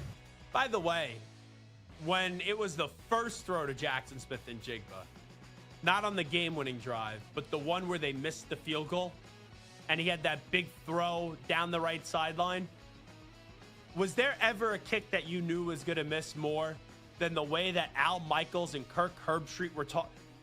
I know we've seen some crazy field goals. I think it was like a 52, 54-yard. They're like, oh, this is easy right now. And they're doing like the typical, grab-ass kind of television where it's like all fake laugh. 52, 54, that's an easy field goal there these days. And I go, I will bet my life that this kick is going to miss. And then obviously it missed. You just see that all the time with announcing jinx and things like that. Here is Kyler Murray. This is another big part of it. Marvin Harrison Jr. to begin the game. He was terrible. A lot of pressure going in, especially after the dropsies that he had last week. Ball hits him in the hands, off his hands, into the hands of the Seattle Seahawks. And then later on in the game, he finally got things going with the touchdown. That really did ignite the comeback, made a heck of a grab, and then had a big catch that did set up the game-tying touchdown. Here is Kyler Murray on some of Marvin Harrison Jr.'s early struggles. Yeah, I mean, I just think Marv expects so much from himself. He expects so much. So, I mean, even that singular play is just not to his, what I'm saying? Like, it's not to his standard, obviously. As an individual, he drops the ball, it's interception, right? And I'm sure that's lingering in his mind or whatever it is. But I love the way that he fought back and continued to play hard and continue to make plays. Obviously he's probably going to go home thinking about that. But, at the end of the day, again, it's football. We all make mistakes. But he continued to battle. I'm excited. I'm excited, and I'm glad that he continued to he played his ass off in the fourth quarter. Continued to, when he got man, he made the plays. The touchdown catch was an amazing catch, So, again, I got the utmost confidence in him, and I think, he should have it as well. Can I ask you a question, Santer? Did we fade out that curse? Did you fade that out in the editing? Did he catch himself? What was that? No, that was faded out in the clip that was posted. Okay. That caught my attention there. I was on high alert right there. I was ready to hit the dump button there for a second. And Santa was like, hold up, calm down, don't freak out, don't go nuts, don't go crazy. So hopefully what happened at the end of the game last night ignites Marvin Harrison Jr. into reaching his full potential. When he scored that touchdown, oh my God. Yeah, you would have thought that the biggest boulder was taken right off of his shoulder with the way that he reacted to that. So clearly the stuff right now that's going on is definitely mental. And for Kyler Murray, I know this doesn't really have to do with anything that we're talking about with Marvin Harrison Jr. Stu, where are you at with Kyler? How do you view Kyler Murray as a quarterback? Because early in the game last night, I'm like, oh, it's so boring. He's so, he's just not that great. He's not the guy. He's a guy, not the guy. And then as the game did go on, he got his team back in it, but the slow start that the team had, you don't usually expect to win many of those games, and ultimately they didn't win that game. So what's your view of Kyler Murray? I think I'm out on him. I just don't. I know. He had some nice plays in the fourth quarter yesterday, but I don't think he's ever going to amount to what you would want from your number one pick. He might be 15th best quarterback, something like that, but I cannot see anything more than that. He's a guy that will show you some flashes that you go, he could be a really special player. But I think over the course of a 60-minute game, you'll say, yeah, I'm more out than in on Kyler Murray. Now, someone tweeted me this last night. Louis the Fridge, who is a great tweeter to the Zach Gelb Show on the Infinity Sports Network. And he said, how do you think you'd view Kyler Murray if he had Tua's weapons? And I said, I think it'd be very similar how I view Tua, where there's some games where you could have historical games like what they did up against the Denver Broncos. But I think through the duration of the season, it will be fine. He would be good, right? They can make the playoffs, maybe one day win a playoff game. But I don't think Kyler Murray is a Super Bowl winning quarterback in this league. And I don't think Tua Tagovailoa is a Super Bowl winning quarterback in this league as well. Let's get to Dak Prescott. The Dallas Cowboys will welcome back an old friend in Micah Parsons as the Green Bay Packers do come into Jerry's World on Sunday night. You can watch the game on NBC. You can also listen to it on the Compass Media Network. So I will have the pre, half, and post for the Compass Media Network's broadcast of Dallas Cowboys football. Dak Prescott, I'm facing his old friend in Micah Parsons. Micah called you a mentor. He also said it's going to be painful sacking you. I don't know if he meant for him or for you. I hope it's not for me, and I hope he doesn't get to me for one. So just talk about facing Micah and y'all's relationship. Yeah, it'll be fun. It'll definitely be fun. It's one me and my fiance were just talking about the other day, and just all the reps of practice going against Micah. In times when he couldn't hit me, whether him getting back there, just the trash talk back and forth. Me telling him, he wouldn't tackle me anyways. You still can't bring me down. You got to get to that point. So. Just getting to go out there and compete with a guy that's a good friend that I've competed with in numbers of ways throughout this building. outside of this building. Yeah, just excited to go and have that matchup. But he's got 5 guys up front plus tight ends and running backs that he's got to get through. So then we'll worry about if he can get to me. And the Cowboys are going to be without CeeDee Lamb. They're also going to be without Booker on the offensive line. I know that the Packers have some offensive line injuries as well. This is a huge week for Dak. Dak makes $60 million a year. You got to at least make this game close. I know you're without CD. I know that the Packers are a better team. This is a big statement game for Dak Prescott. We were telling you about the Tua Tagovailoa comments about Cam Newton. Let's get to Cam's comments on ESPN about Tua making too much money. What Biggie say? More money, more problems. Well, in this case, it should be more money, more expectations. When I see Tua Tagovailoa over this year alone, I've heard him more than I ever have. That's not to say you can't talk. Like, I like quiet Tua, Alabama Tua, chip on the shoulder Tua. Not, is somebody going to come in and watch film?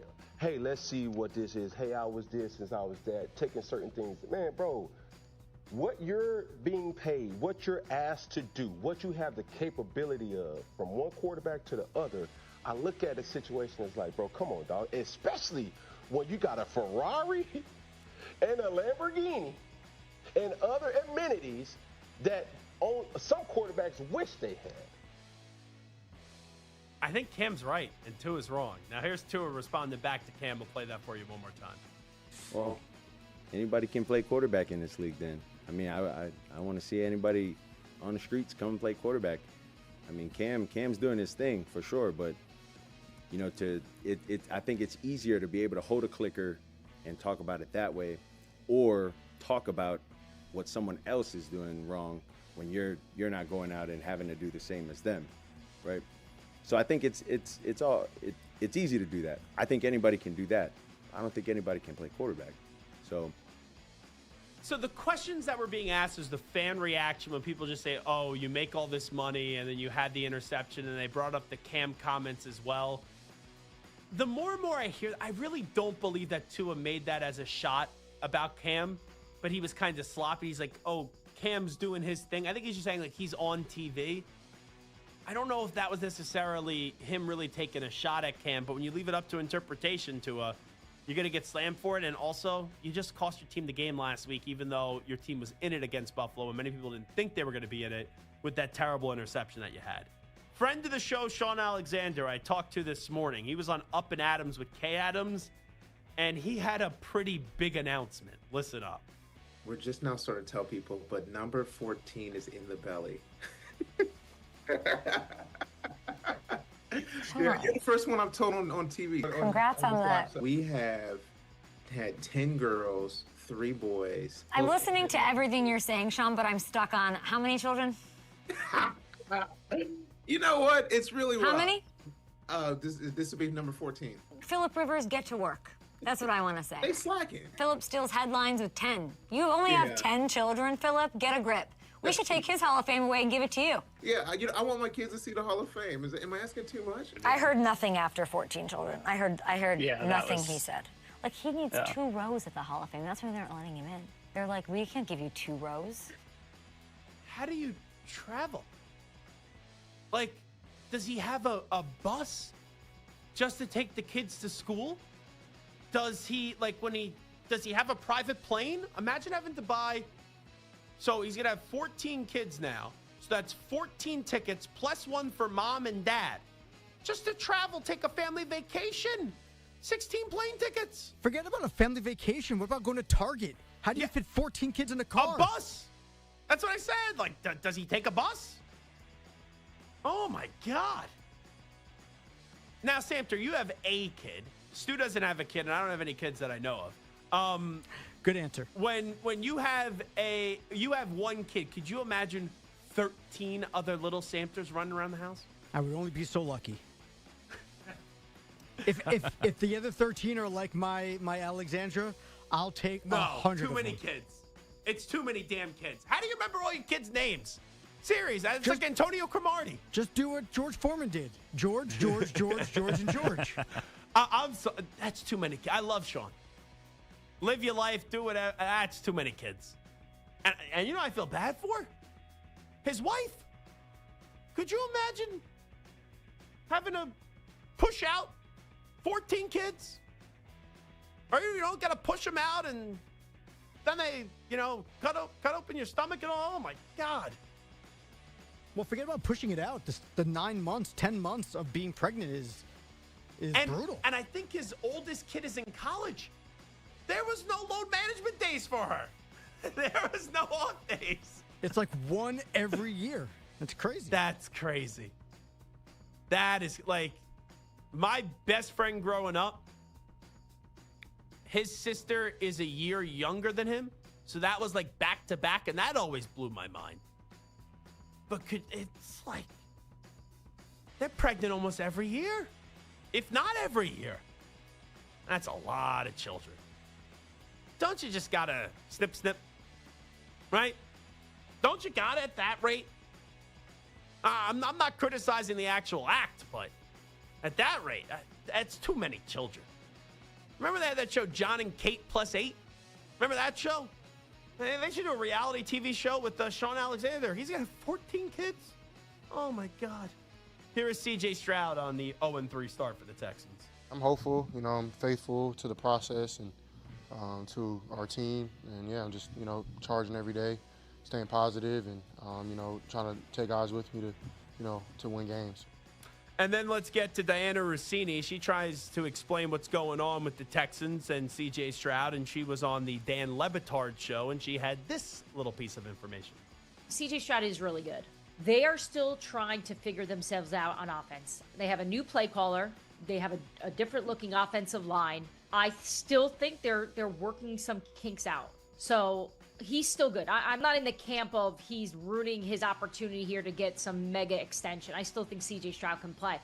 There's some things going on behind the scenes that I think we're going to find out about soon. So what is it?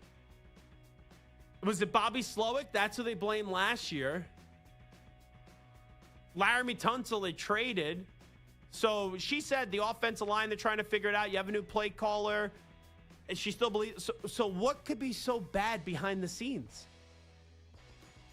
To me is what I don't understand. Is there an injury? Is there something going on with D'Amico Ryans? Is there something personal that's going on that is impacting his mind? Okay, maybe, but I feel like if it was something that serious, she would kind of set it up that way because she has to know what's going on. So, sometimes I've been burned before in criticizing Diana Rossini a little bit. So maybe I will kind of tread lightly here. But all I'm going to say is you kind of, it makes it seem as if it's a really ugly, messy situation there and there's something that is out there. It didn't make it seem like it was something serious personally, because I think you kind of would have indicated that in the report. It makes it seem like it's something, maybe it's the coaches. I don't think D'Amico Ryan's an issue. But she made it seem like it was something more than just, it's a new play caller and it's a bad offensive line there. So I don't know what that is. And finally, this is why I can't stand James Franklin. You got your whiteout game, right? It's at night. You play in Oregon. And this guy, he already has loser energy before the game is even played, bitching about things that have nothing to do with the game and going after Fox. The whiteout, like a lot of things, whether it's homecoming at a certain campus or whatever it may be, there's unique games. And obviously there's a lot of factors that go into it. I know Fox tried to argue that a 12 o'clock whiteout was the same as a 7 o'clock whiteout. I think people would disagree with that. So there's been factors that have impacted it a little bit. But when you're able to get a night game against an opponent like we do with the sky, the black sky and the white uniforms and the white crowd and the contrast of the dark uniforms and just the anticipation and the build up, the students sleeping outside the stadium all week, it's just turned into a special event. He's just such a hard-up. He really is. You got your whiteout. It's at night. Stop going after Fox. And if you have such a problem with Fox playing you so many times at noon, I don't know. Maybe have a conversation with your ADs that all agree to it, or your presidents that all agree to it, because Fox, Big Ten makes a lot of money off their deal with Fox. Enough of James Franklin. Even when there's nothing to complain about, that guy finds a way to complain about something that is so irrelevant. I tell you, Hickey does it too. The Ohio State fan does it. The Penn State and Ohio State fan, the freak out that they have about playing games at noon Eastern time, it's some of the biggest loser energy that I've heard in that sport. Like, I get if you're a college kid, right? And you're drinking the night before and you have to get up. That's part of it. I went to tailgates that started at 5 in the morning, right? I've done that. I've done that in college when I visited my friends at Michigan, or even when we did stuff for Temple. But how the other fan and like the dad now, it's like, oh, it's a travesty that this isn't a night game. Like, what 50-year-old wants to go to a night game at 7:30? Please, enough. Ohio State fans, Penn State fans, stop bitching about having to play at noon. Enough. Update time. Here's Zach. Infinity Sports Network. Sports Flash. And it's sponsored by Progressive Insurance. Your small business keeps you on the go. Progressive Commercial Insurance keeps your policy within reach with their easy-to-use mobile app. Learn more at progressivecommercial.com. The NFL is expanding its international footprint. Beginning next year, the league will play in Rio 3 games over the course of a 5-year span. Brock Purdy is back for the 49ers after missing the last 2 weeks with an injured toe. Jaden Daniels, however, will miss his second straight with a sprained knee, and the Commanders will also be without Terry McLaurin Sunday in Atlanta to a quad injury. Mekhi Becton and Will Dissly both out for the Chargers against the Giants. Malik Neighbors came off the injury report and is good to go for Jackson Dart's first NFL start. Xavier Worthy will suit up for the Chiefs against the Ravens. Also tonight in college football, 8th-ranked Florida State on the road at Virginia. Baseball this afternoon, and the Cubs trounced the Cardinals by a score of 12-1. Seiya Suzuki hit his 30th, a grand slam. Pete Crow Armstrong also with his 30th homer. At the Ryder Cup right now, the U.S. lost 3 of the 4 matches this morning, and they dropped another this afternoon, 1-1, all square in one going on right now. And Justin Rose and Tommy Fleetwood are up 1 on Bryson DeChambeau and Ben Griffin. I'm Rich Jackson.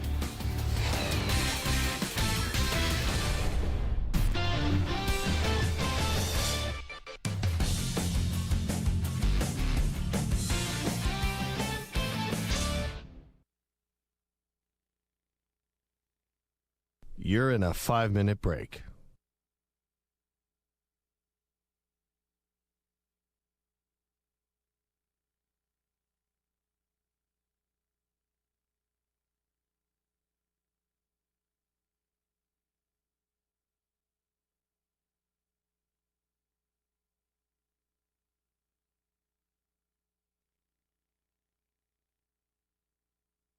Four minutes, 30 seconds remaining.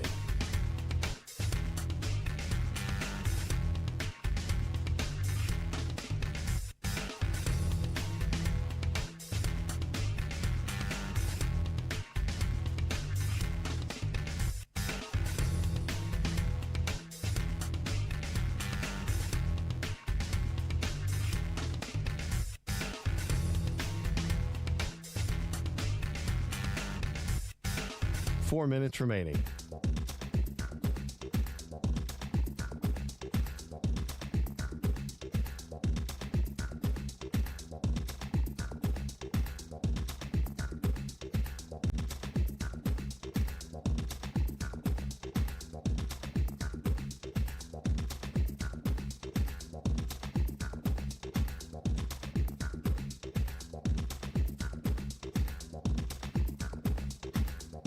Three minutes, 30 seconds remaining.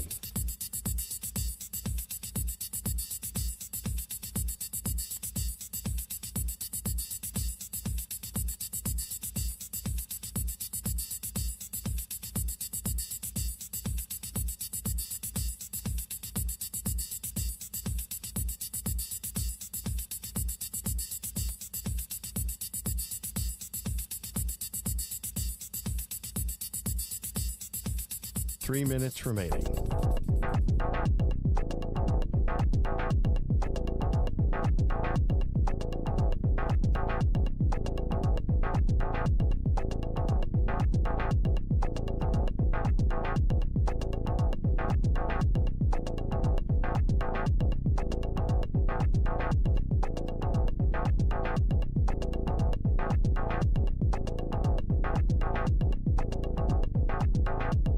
2 minutes, 30 seconds remaining.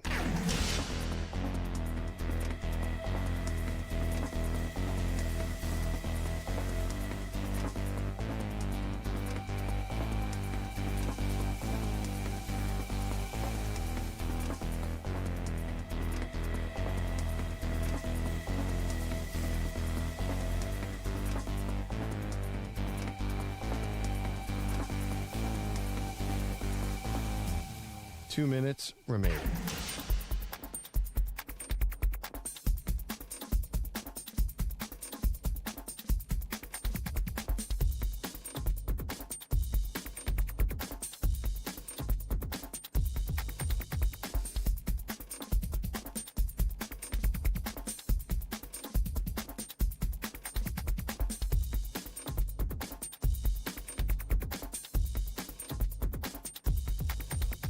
One minute, 30 seconds remaining.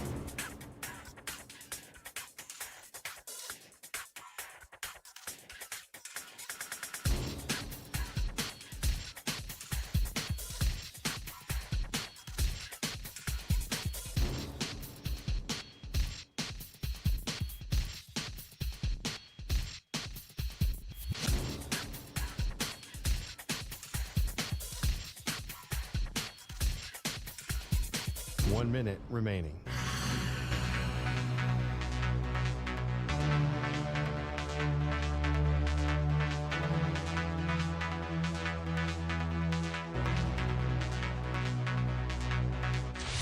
Five seconds remaining.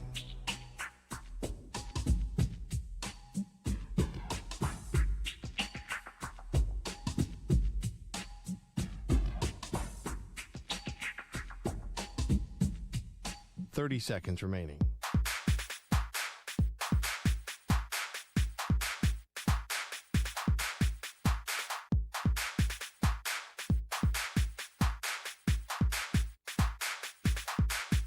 Fifteen seconds.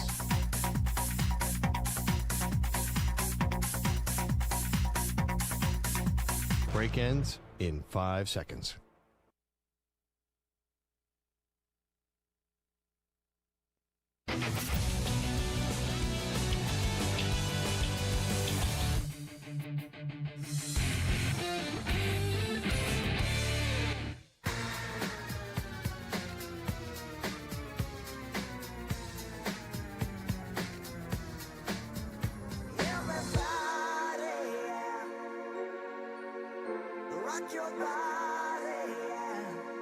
Hey, this is Howie. And this is Nick from the Backstreet Boys. And you're listening to the Zach Gelb Show. And guess what? Zach is back. All right. He's live. He's nationwide. This is the Zach Gelb Show. Oh, my God, we're back again. Cantley just made a big putt in the Ryder Cup. So McIlroy and Lowry, Burns and Cantley, they're even through 16. They're on 17 right now at Bethpage Black. You still have Fleetwood and Rose going up against Griffin and Bryson DeChambeau. They are through 17, and Fleetwood and Rose are up by 1. So we'll keep you updated on that here in the final segment. The Europeans are up 4-2, so the USA has did close some ground here in the afternoon session. We'll see if they could close some more ground with 2 groupings still out there right now as it's coming to a close at Bethpage Black for day number 1 of the Ryder Cup. I'm actually more interested in this than I thought I was going to be. I'm usually into the Ryder Cup, but for some reason, I just, even with it being in our backyard this week, with our studios located in New York City and I'm from Long Island, I didn't feel a lot of buzz and a lot of juice, and then it rolled around here today, and I go, okay, I'm in. I am all in, especially seeing Rory McIlroy and the fans give it to him. And there would be nothing more that I would enjoy here in the last 2 holes if Rory McIlroy dusts a shot and ends up choking. That would be fun. This is more, it's not a Waste Management crowd. The Waste Management is one of the craziest things I've ever seen, but this is a rowdy crowd, and obviously there's a lot of pride on the line, and they kind of get on the golfers here. And Rory just hit a nice shot, so, hopefully he misses the putt. That would be good. I don't know why. It's one of my weird things. I just can't stand Rory McIlroy for 2 reasons. It's when Tiger was going through his problems, he kind of became the face of golf, and I'm just a huge Tiger fan, so I probably shouldn't hold that against Rory because of that. But also, when the whole live PGA stuff, which ended up being completely overblown now, but when that was all going down, Rory could have became the real face of golf, and he was kind of the spokesperson for the PGA Tour side of it, and I thought that was going to be a nasty rivalry, and it was going to be good for the sport. And then Rory kind of just ended up being a sympathetic figure through that because he ended up just getting played throughout the entire process by the PGA Tour. So Fleetwood and Rose, I think they did secure the victory. They did.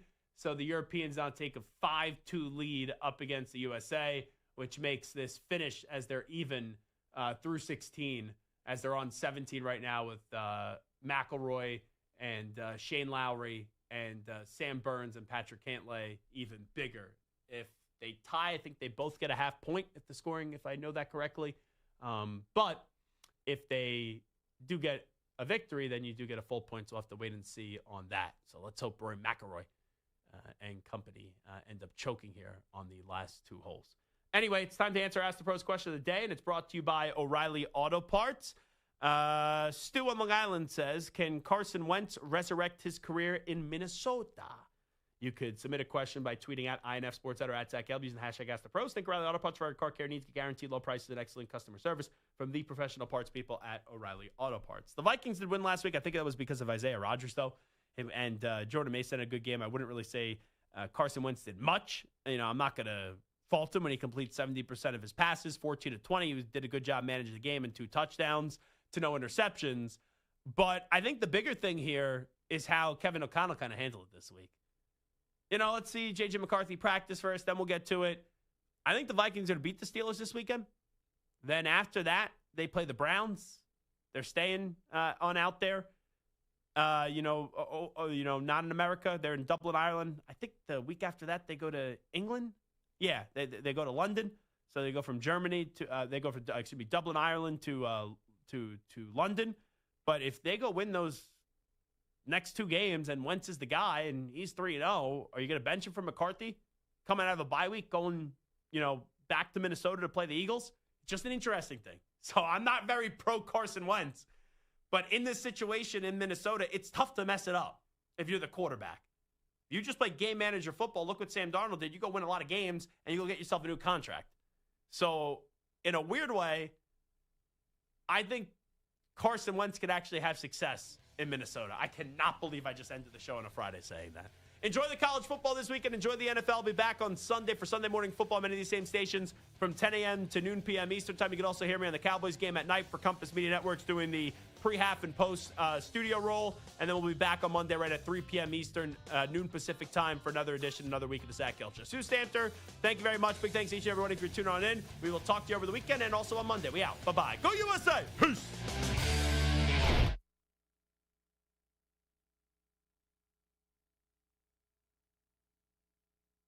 You're in a 5-minute break.